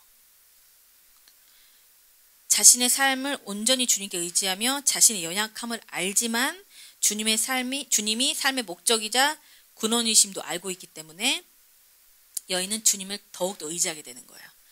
그래서 이것이 주님을 의지하는 것이야말로 광야를 통과할 수 있는 유일한 방법이에요. 우리가 얼마나 힘이 있고 우리의 의지가 얼마나 있겠어요? 그치? 우리 지혜가 또 얼마나 있겠어요?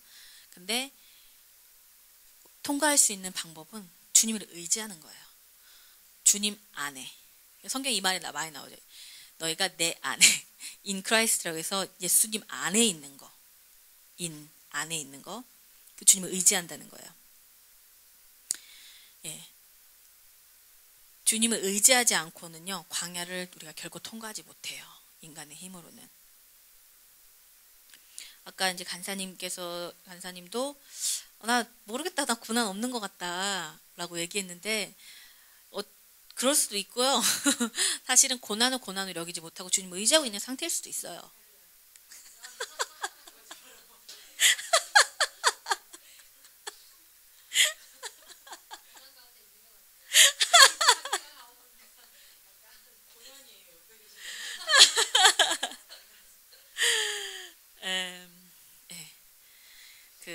제가 여러분 캠프 가 있는 동안 집에서 여러분들 위해서 중보기도 하면서 밤에 할 일이 없으니까 중보기도 하면서 이제 주님과 막 교제를 많이 나눴어요. 근데 밤에 또 잠을 못 자잖아요. 낮에 잠자고. 근데 그 썬다싱의 책을 읽었어요. 썬다싱의 책을 읽었는데 이제 그 중에 제가 이제 요즘 관심이 가고 있는 게 이제 그 고난이라는 거예요. 고난, 연약함, 두려움. 와, 이런 것들이 왜 이 세상에 있는 것인가. 그래서 썬다싱도 그런 질문을 했더라고요. 왜 그 예수님이 딱 대면했을 때 왜 십자가에 비해 슬픔이 그리고 고통이 이 땅 가운데 있어야 됩니까? 라고 예수님한테 이제 물어보시면서 여러분들 대화를 이렇게 하는 거 이렇게 적은 건 글인데요. 되게 계시가 많이 오더라고요. 거기서 이제 제가 그 책을 읽다가 갑자기 이제 회개를 많이 했는데 제가 그 예수님 안에 있지 않은 제 모습을 발견했어요. 거기서 뭐라고 얘기했냐면은 다니엘의 새 친구를 예를 들었어요. 다니엘의 새 친구를 예를 들면서 읽어드릴게요. 다니엘의 내가 친히 십자가를 등에 지고 참고 견딘 것 같이 십자가를 등에 진 자를 나는 안전히 보호하고 구원할 수 있다. 이해 가세요? 예수님처럼 십자가를 등에 지고 견딘 것처럼 그 십자가를 등에 진 자를, 그 고통 가운데 있는 것을 받아들이는 자를 나는 안전하게 보호할 수 있는 그런 능력이 있으시다는 거예요. 예수님께서. 나는 누부갓네살의 풀무불 가운데 있는 새 청년과 함께 있었다. 그래서 거센 불길도 그들을 해할 힘이 없었다. 그와 같이 성령의 세례를 받고 새로운 생명에 들어간 자는 불과 같은 박해나 어떠한 위험이라도 그들은 화로 느끼지 않는다. 그들은 내 안에 있어 영혼의 평화와 안전 가운데 사는 까닭이다. 이걸 읽는데요. 제가 되게 많이 심적으로 두려움 가운데 많이 있었어요. 그래서 괴롭더라고요. 내가 이렇게 두려움이 많은 사람이었나? 이렇게 되게 연약한 사람이었나? 이거를 세상 깨달으면서 근데 이게 뭐랄까 계속 주님이 이제 말씀해 주심에도 불구하고 내 마음 가운데 그 완전한 평화가 생기지 않는 거예요. 네, 완전한 평화. 계속 그 근심이 자꾸 생각이 나는 거예요. 자꾸 안 좋게 될 것 같고 안 좋은 일이 계속 일어나는 것 같고 내가 뭔가 좀 해야 될 것 같고 막 이런 거 있잖아요. 내가 해야 될 것은 예수님 안에 들어가는 거였는데 이렇게 실제로 풀무불에 7배나 더 강한 불 가운데서도 그 실제 불도 이 세 청년을 해하지 못했던 이유가 거기에 예수님이 함께 하셨기 때문이잖아요. 그렇죠? 네 사람이 있다고 그랬대. 세 사람을 집어넣는데 네 사람이 예수님 한 사람 예수님이시잖아요. 이 글이 있는데 제가 지금 회개의 마음이 생기더라고요. 아, 주님, 내가 주님을 온전히 신뢰하지 못했구나. 주님 안에 들어가지 못했구나. 예. 그러면서 되게 회개의 시간을 가지면서 제 마음이 많이 회복됐거든요. 예. 예수님 안에 있다는 건요, 실제. 그러니까 예수님 안에 있어서 그냥 내가 관념적으로 평안해 이게 아니라 실제로의 불 가운데서도 아무런 해를 입지 않는다는 거예요. 예수님이 보여주시기 때문에. 그래서 어떤 두려움이 와도 어떤 고난이 와도 그것을 느끼지 못하고 평안함 가운데 있을 수 있는 이유는요, 예수님 안에 있을 때 이것을 우리가 경험했으면 좋겠어요. 아까 간사님이 말했던 것처럼, 예, 우리가 볼 땐 고난 좀 많아 보이잖아요. 근데도 이렇게 평안한 상태를 유지하고 있다면 예수님 안에 거하고 계신 상태예요.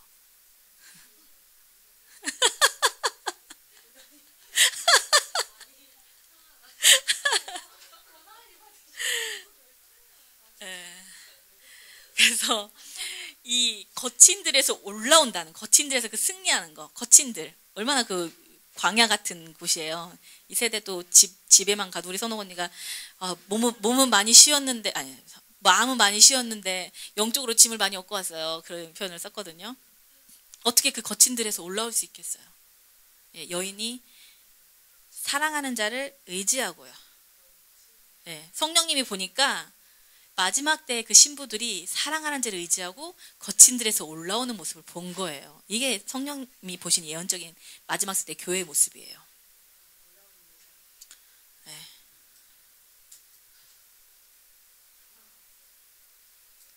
네. 예수님과 사랑에 빠져 있는 거, 예수님의 이 나를 사랑하시는 그 사랑의 확신 가운데 있는 거, 예수님 안에 거하는 거, 이게 우리가 광야를 통과할 수 있는 유일한 방법이에요. 다른 건 진짜 없어요. 뭐 우리 교회 누가 돈 막 몇 억 갖다 준다고 하면 잘 될 것 같죠? 잘 뭐 하나님이 무슨 3억을 주신다고 하셨으니까. 네. 근데 결국 주님을 의지하지 않으면요, 돈이고 사람이고 의지할 것이 못 돼요. 다 있다가 없어지는 거기 때문에. 네. 그 사랑하는 자를 의지하고 거친들에서 올라오는 여자가 누구인가 이렇게 감탄하는. 예.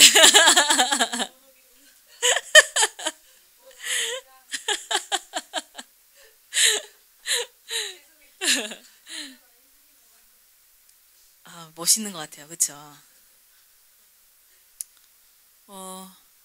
예.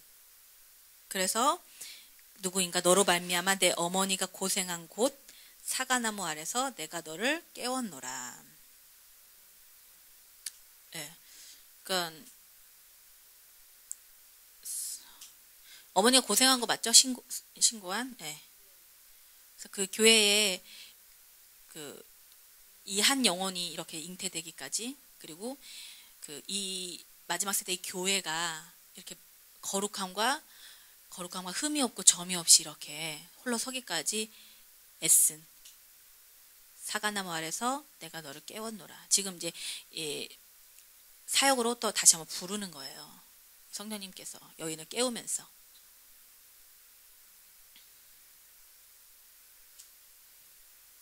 그래서 마지막으로 예수님께서 뭐라고 또 말씀하시냐면, 내가 너를, 성령님께서 여인을 깨워주셨는데, 근데 예수님의 사랑은 참 끝이 없는 것 같아요.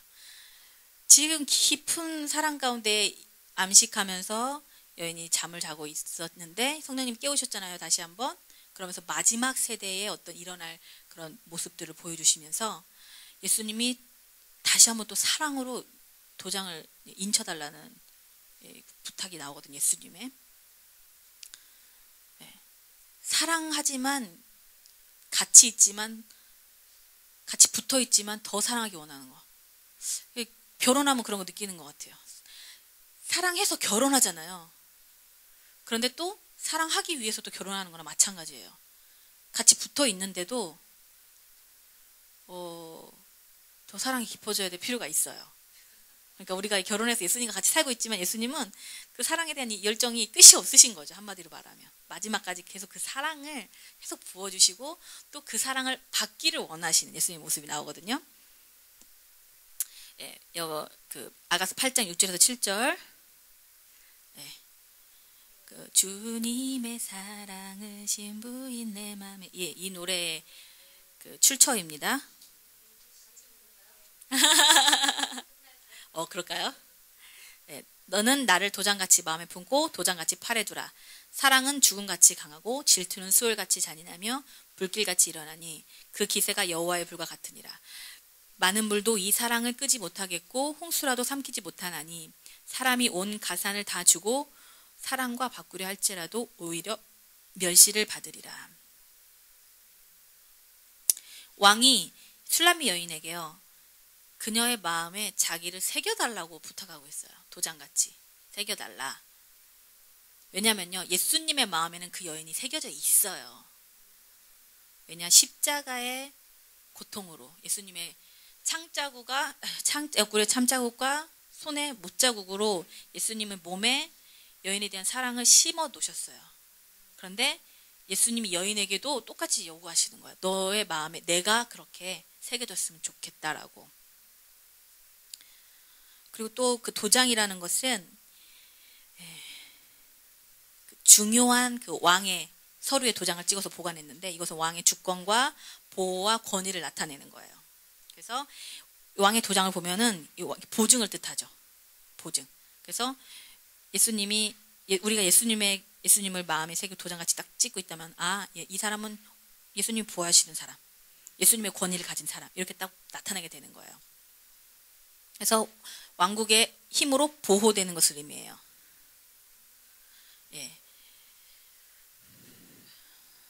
사랑, 도장처럼 예수님의 마음을, 우리의 마음에 도장처럼 예수님을 둔다는 것은 그분의 불같은 임재로 우리의 마음을 만지고 예수님에 대한 그 사랑의 흔적이 우리의 몸에 있도록 하는 거예요.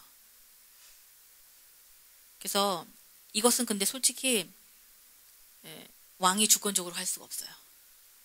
우리의 주권이 많이 들어가야 돼요. 그래서 내가 주님을 더 많이 원합니다. 내가 주님을 더 많이 원합니다. 내가 주님을 더 사랑하기 원합니다라고 예수님을 초청했을 때 성령님이 그때 오셔서 우리 가운데 도장을 새기실 수가 있는 거예요. 왜냐하면 예수님이 너무나 인격적이신 분이기 때문에. 이전보다 더 주님을 원합니다라고 주님께 요구하는 거예요. 그래서 이것이 거룩한 사랑의 영적 침노예요. 그래서 마태복음에 보면은 천국은 세례 요한 이후로 침노를 당한다고 그랬잖아요. 그리고 침노하는 자는 빼앗는다고 그랬어요. 그래서 사랑을 쟁취하는 거예요. 그래서 이 왕이 여인에게 그렇게 부탁을 하는 건, 너가 나를 더 많이 원했으면 좋겠다.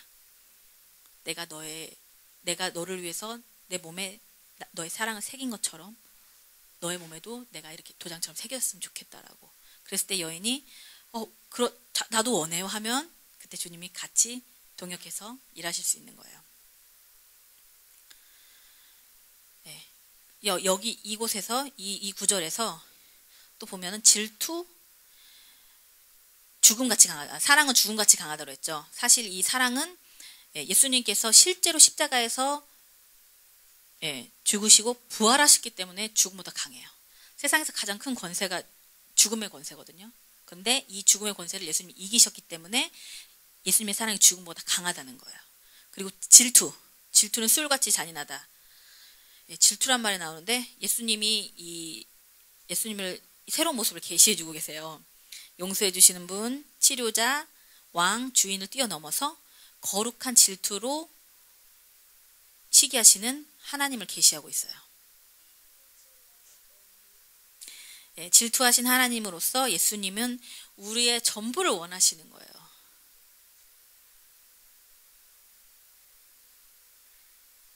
예수님은요, 그분께서 우리를 사랑하시는 것처럼 우리가 그분을 사랑하기 원하세요. 마가복음 12장 30절에 이런 말씀이거든요. 너는 마음을 다하고 목숨을 다하고 뜻을 다하고 힘을 다하여 주 너의 하나님을 사랑하라. 왜 그 말씀을 하셨겠어요?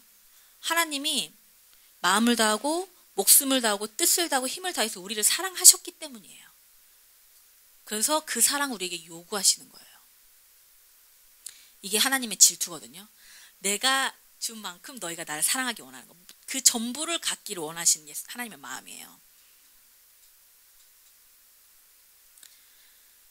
네.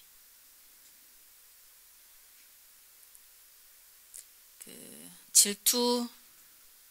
질투하신 하나님인데 이거는 그냥 재밌게 여담으로 하나 말할게요. 질투에 대해서. 질투. 성경에는 역설적인 게 되게 참 많아요. 그렇죠? 질투는요. 갈라디아서에 보면 육체의 일이라고 되어 있어요. 맞죠? 오늘도 아까 뭐 읽었죠?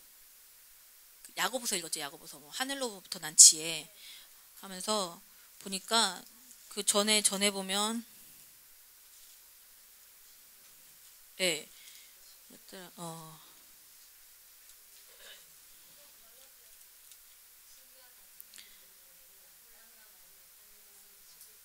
그런 거야? 3장 16절? 예. 예. 너희가 마음에 독한 치기와 다툼이 있으면 자랑하지 말라. 이거는 세상적이요, 정욕적이요, 마귀적이요 나오잖아요. 네, 질투도 또 갈라디아에서 보면은 또 나와요. 육체의 일이라고 육체의 일은 현재하니 하면서 쭉쭉 나오면서 그 질투가 나오거든요. 근데 왜 하나님은 그 질투의 하나님이라고 하는데 뭐 하나님이 정욕적이시라는 건가? 네, 그렇게 성경에는 그 같은 단어에 어떤 역설적인 게 있어요. 두려움도 마찬가지예요. 우리가 두려움을 받아들이면 안 되지만 하나님을 우리는 두려워해야 돼요. 맞죠? 예. 그래서 예. 하나님의 질투는 인간의 질투와 달라요. 왜냐하면 하나님의 질투는 이기성에 근거하지 않고 우리를 위한 관심의 기초에 있으며 또한 진리에 대한 헌신의 기초에 있기 때문이다. 예. 그래서 이건 육체의 일이 될 수가 없는 거예요. 똑같은 질투지만은 인간의 질투는 이기성에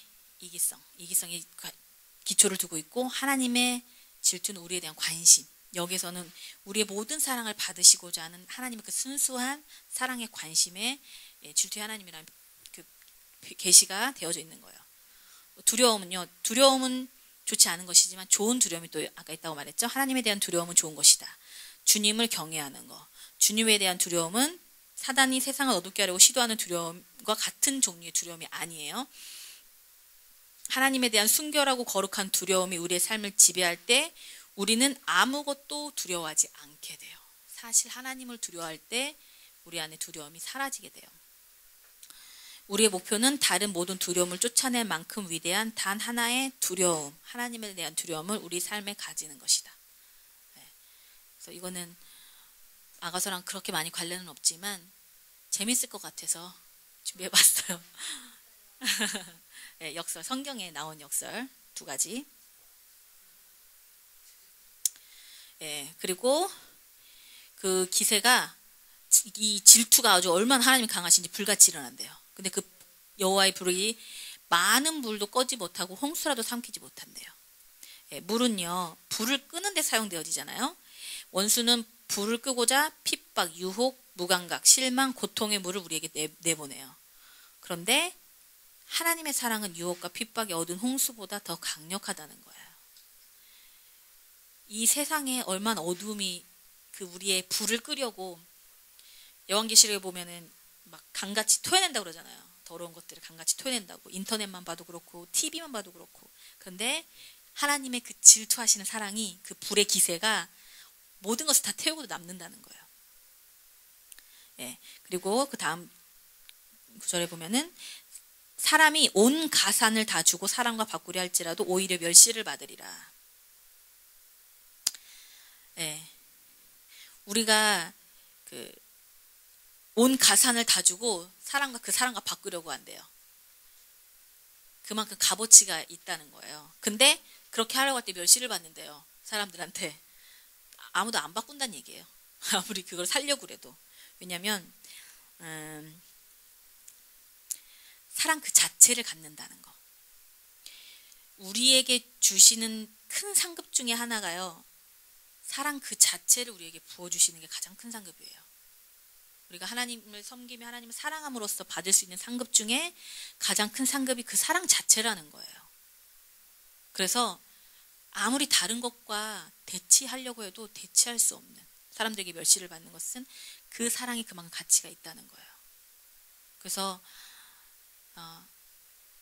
더 사랑이 우리 가운데 더 많이 계시되었으면 좋겠어요. 네, 진짜 주님께 이렇게 고백했으면 좋겠어요. 하나님, 제가 주님을 이렇게 섬기고 주님을 사랑함으로써 이렇게 하면서 받을 수, 나에게 주시기 원하는 것은 사랑 그 자체입니다. 네, 그 사랑이 가장 강력한 거예요. 그리고 가장 가치 있는 거죠. 최고의 가치. 네, 최고의 가치를 아시는 여러분 됐으면 좋겠고 제가 됐으면 좋겠습니다. 네, 다음 구절 넘어가도 되겠죠? 네, 아가서 8장 8절에서 9절 읽어볼게요. 이제 이 여인이 구체적인 하나님과 동역하면서 어떤 사역을 하게 되는지 나오는데요. 우리에게 있는 작은 누이는 아직도 유방이 없구나. 그가 청혼받는 날에는 우리가 그를 위하여 무엇을 할까? 그가 성벽이라면 우리는 은방대를 그 위에 세울 것이요. 그가 문이라면 우리는 백향목 판자로 두르리라. 예, 신부가 아주 이제 성숙하지 못한 그 어린 작은 누이라는 그런 자들에게 아주 책임감을 가지고 있어요. 계속 막 들로 가서 어디 가서 막 보자 그러잖아요. 꽃이 피었는지 뭐 했는지. 그렇게 성숙하지 못한 그 자들에게 그 예수님의 마음을 전해주고 싶은 열망이 되게 강하게 일어나고 있어요. 그런 책임을 가지고 있어요.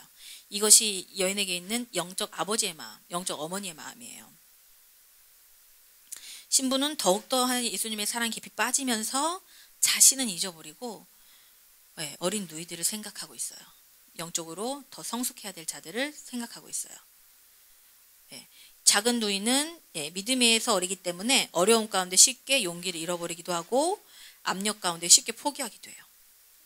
그리고 유방이 없다는 표현이죠. 작은 누이는 유방이 없다는 표현은 말씀해 줄수록 다른 이들 먹일 수 있는 능력이 없다는 것과 또 먹이고 싶지 않다는 것을 의미해요. 왜냐하면 자기 자신의 문제가 더 크기 때문에요.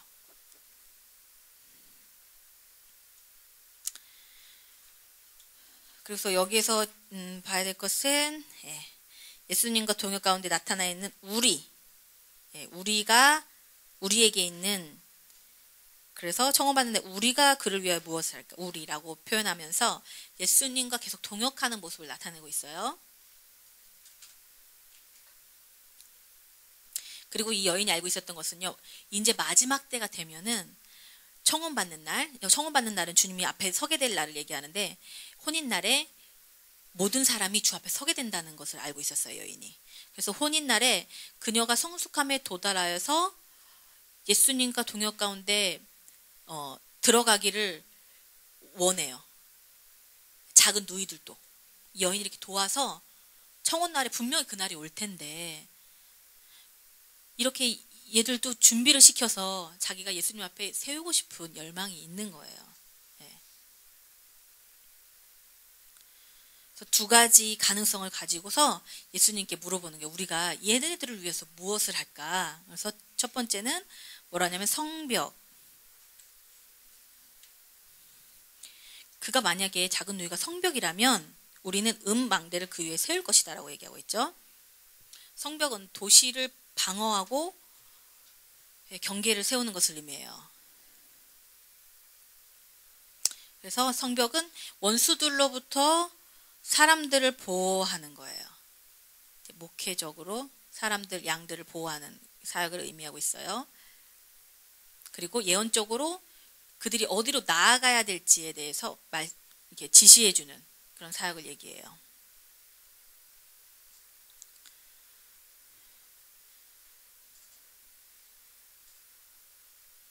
성벽이 된다는 것은 압력이 따르죠. 대적들이 막 그 성벽 부시려고 막 성벽에 막 화살도 쏘고 막 대포도 쏘고 막 이러잖아요. 성벽이 무너지면 이게 딱 요새가 열리기 때문에 거기에다가 성벽에다 은망대를 세울 것이다. 망대는요 적으로부터 안전을 제공하는 거예요. 망대. 꼭대기에 이렇게 탑을 세우고 그다음에 조금만 창문 같은 것으로 적이 이제 어디서 오는지 바로 봐서 먼저 공격하는 거거든요. 예, 은은 예전에도 말했지만 예수님의 구속을 상징해요. 그래서 망대는요 적으로부터 오는 것을 미리 알아야 되기 때문에 항상 그 중보기도 하면서 깨어 있는 것을 의미해요. 그래서 은망대라는 것은 중보기도 하며 다른 이들에게 구속을 가져다 주는 것을 뜻해요. 그래서 여인이 만약에 성벽으로 부르심을 받았다면 이렇게 지키는 자로 그런 부르심을 받았다면 내가 그 성벽 위에 은망대를 세워서 중보하면서 이 성벽의 역할을 잘 감당할 수 있도록 내가 기도하겠다라는 여인의 의지가 들어가 있어요. 그리고 문이라면 문은 다른 사람들이 들어오는 지점이잖아요. 열고 들어오는 거. 문은 여러 가지 또 사역이 나타날 수 있는데 이 이제 작은 누이의 부르심이 만약에 문이라면 문은 중보자, 복음 전도자, 그다음에 교사, 사도로서 다른 이들을 향한 구원과 은혜의 문을 열는 것을 의미하거든요.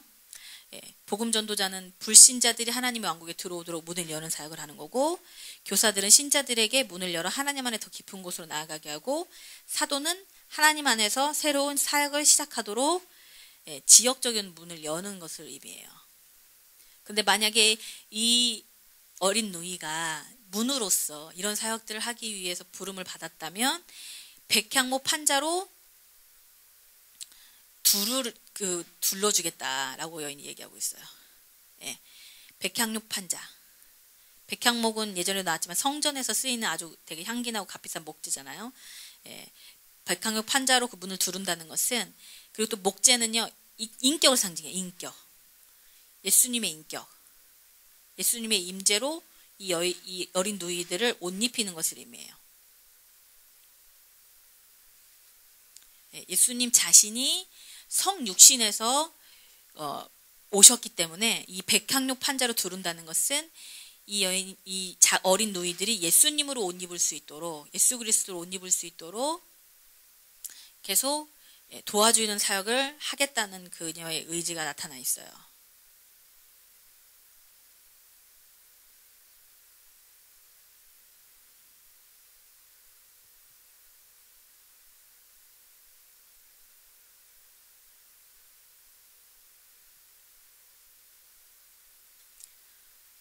계속해도 될까요?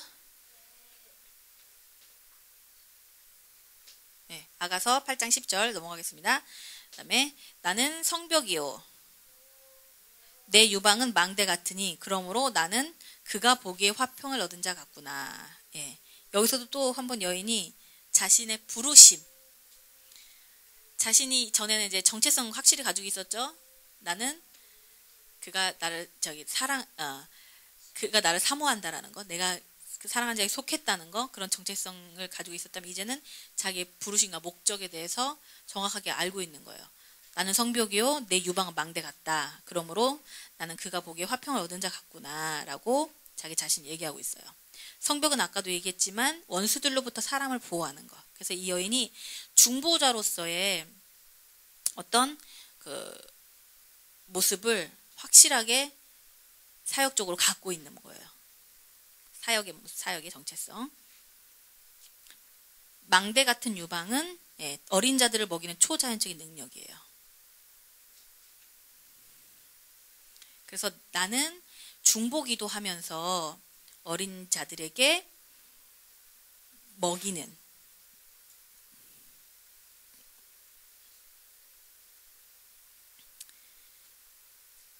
예수님과 함께 그런 사역을 하는 자다라고 얘기하고 있어요. 이제 주위를 살피면서 계속 중보하면서 영적으로 서 있으면서 기도하고 하나님의 백성들에게 필요한 것이 무엇인지 그에 맞는 알맞는 영양분들을 말씀들을 먹이는 사역을 하게 될 거예요. 그리고 여인이 화평을 얻은 자 같다고 그랬어요. 평안을 얻은 자로서 왕의 사랑 안에서 확신과 기쁨으로 가득하기 때문이에요. 그래서 누가 봐도 화평을 얻은 자 같은 모습이에요.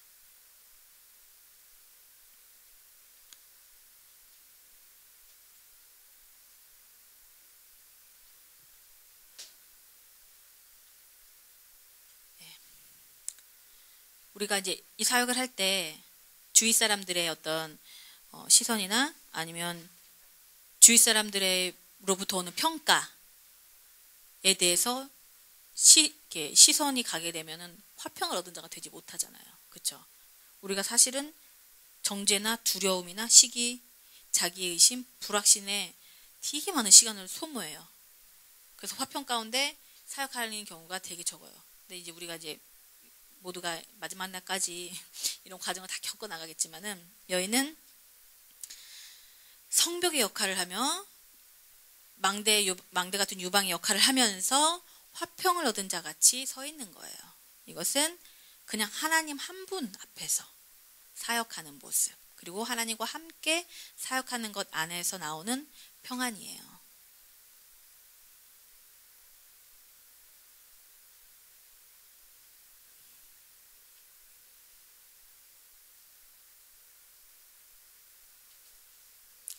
예, 다음 구절 넘어가겠습니다. 8장 11절. 이제 하나, 둘, 셋, 넷, 네 구절 남았어요.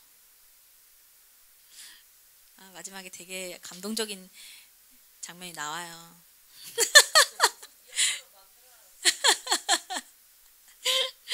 네, 솔로몬이 바알하몬에 포도원이 있어 지키는 자들에게 맡겨두고 그들로 각기 그 열매로 말미암아 은천을 바치게 하였구나. 좀 생뚱맞은 어떤 구절 같은데요. 네, 한번 잘 살펴보겠습니다.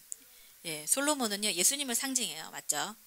예수님을 상징하는데 바알하몬이라는 것은 지역적인 의미보다는요 히브리 말로 많은 수의 아버지를 뜻한대요. 많은 수의 아버지. 그 많은 어떤 그 수의 아버지를 의미하고 그 왕 예수님은 그분의 포도원을 지키는 자들에게 맡겨두었댔죠. 그 솔로몬이.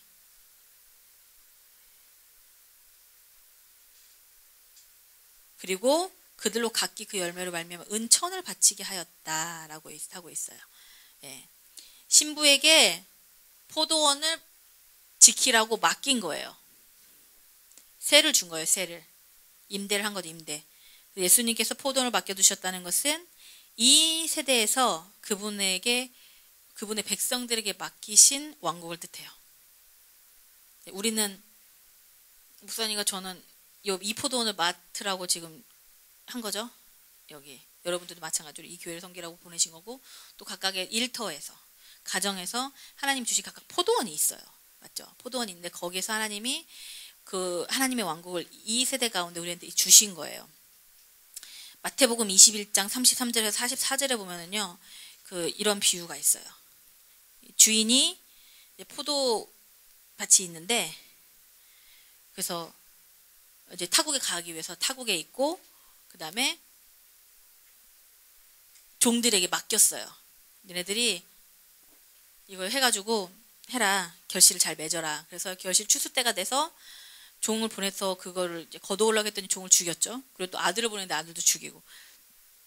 그래서 결국에 하나님께서 오셔가지고 그 사람들에게 심판하신다는 내용이 있는데, 그 구절이랑 지금 이 구절이랑 비슷한 구절이에요. 땅 주인은 포도원을 만들고 망대를 세우고 그것을 지키는 자들에게 맡기고는 먼 나라로 가버렸어요. 우리는 주님께서 지금 하늘나라를 가셨잖아요. 그래서 우리가 지금 먼 나라로 가신 그 주인처럼 포도원을 맡고 있는 지금 시간인 거예요. 예, 주님은 그분의 포도원을 경작할 책임을 지키는 자들에게 맡기셨다.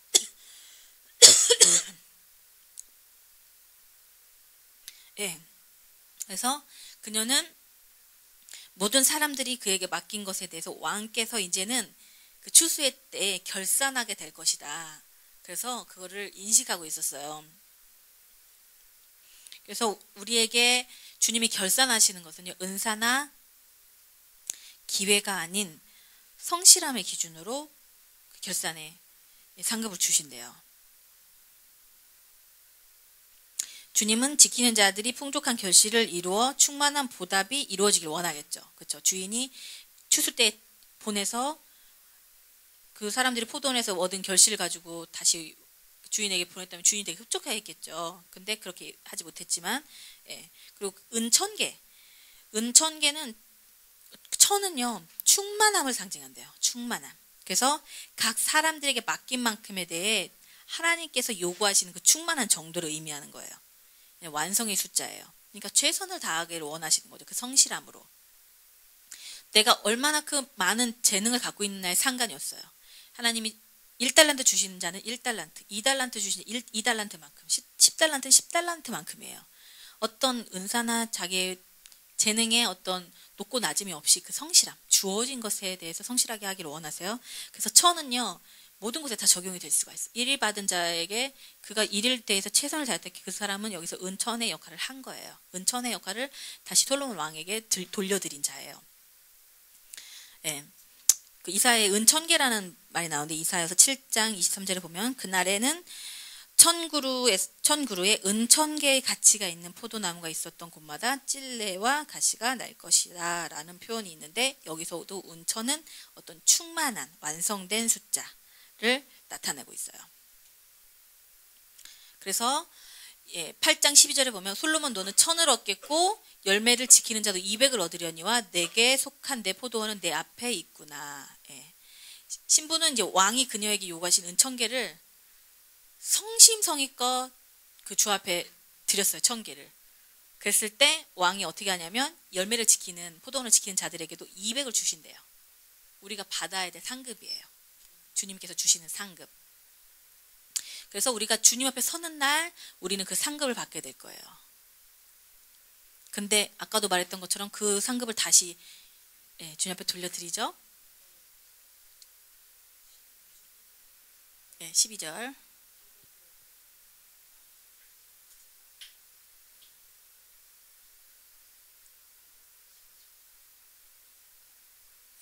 13절 넘어갈게요. 8장 13절 너 동산에 거주하는 자의 친구들이 내 소리에 귀를 기울이니 내가 듣게 하려무나. 예수님은 신부를 동산에 거주하는 자야 라고 부르세요.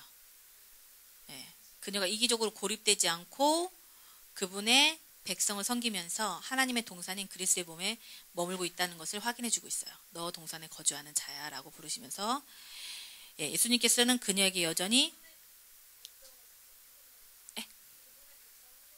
그분의 백성을 섬기며 하나님의 동산인 그리스도의 몸에 머물고 있는 것을 확실하게 얘기해 주고 있어요.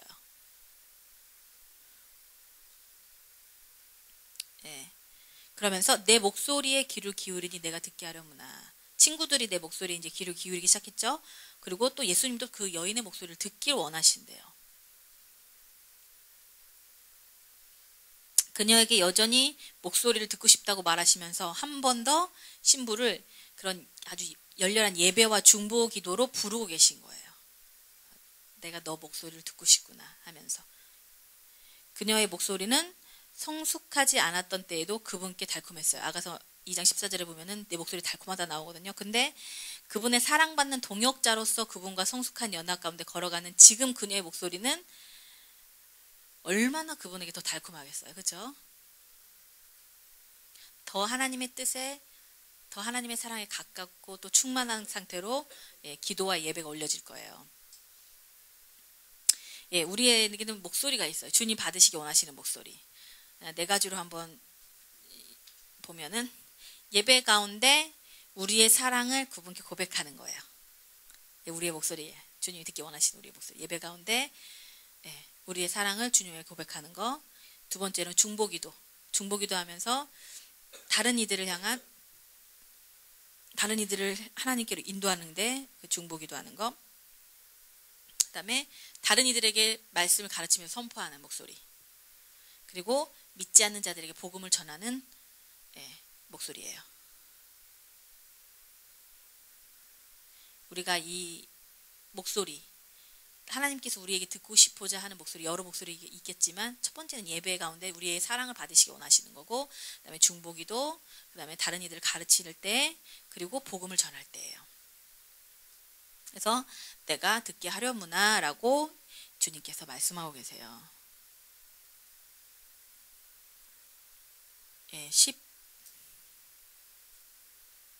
14장 마지막 절입니다. 내 사랑하는 자여 너는 빨리 달리라. 향기로운 산 위에 있는 노루와도 같고 어린 사슴과도 같아여라. 예. 이 구절은요, 왕을 향한 신부의 부르짖음이에요. 너는 빨리 달리라. 왜 빨리 달리라고 했을까요? 예, 우리는 그녀의 마음에 그 예수님과 함께하고픈 갈망을 볼 수 있어요. 예, 제가 아주 쉽게 설명하면요, 그 계시록에 보면 요한이 계시를 다 받았어요. 마지막에 뭐라고 했죠? 예, 어서 오세요. 예수님 어서 오세요. 이거 똑같은 고백이에요. 빨리 예수님께서 마지막 세대에 진정한 왕으로 오시길 원하시는 거예요. 예, 예수님이 아가서 2장 8절하고 2장 17절에서 산을 정복하는 노루와 어린 사슴으로 계시되어졌는데요. 그녀는 예수님께서 이 세대의 모든 장애물을 뛰어넘는 승리의 왕으로 그 어린 사슴과 노루와 같은 모습으로 속히 이 땅에 임하시기를 중보기도 하고 있는 여인의 외침이에요. 이게 되게 부드러워 보이지만 사실은 되게 강력한 중보기도죠. 예, 여기서 향기로운 산들에서라는 표현이 있는데, 예, 이 향기로운 산들은 우리가 마지막 때 보게 될 새 예루살렘을 의미해요. 우리는 마지막 날에 새 예루살렘이 이 땅에서 내려와서 하나님의 보좌가 이 땅 가운데 세워지는 것을 보기를 원하고 또 그렇게 되실 거예요. 예수님께서 직접 내려오셔서 이 땅 가운데서 예루살렘에서 왕으로 자정하실 거예요. 그래서 우리는 이 여인이 마지막에 한 것은 그거예요. 예수님 어서 오세요. 그래서 실제적으로 메시아로 이 땅에서 통치하시는 예수님을 부르고 있는 거예요. 이게 이 아가서의 마지막입니다. 초반의 여인의 모습과 마지막의 여인의 모습이 너무 이렇게 틀리죠. 초반에는 그냥 좋아가지고 그냥 처음 예수님 만나서 그냥 그 즐거움에 취해 있었는데 여러 가지 과정을 겪으면서 이제는 이제 이 세대를 보게 된 거예요. 하나님께서 이 세대를 향한 마지막 때의 어떤 모습을 보면서 예수님이 이 마지막 때에 정말 왕으로 통치하시기를 원하시는 모습. 예. 우리도 이 여인의 마지막에 부르짖음처럼 그것을 예수님이 이 땅 가운데 왕으로 오시는 것을 기대하고 중보해야 되었으면 좋겠어요. 네. 예. 아무튼 그래서 이제 다 끝났습니다. 아가서가. 박수 한번 칠까요?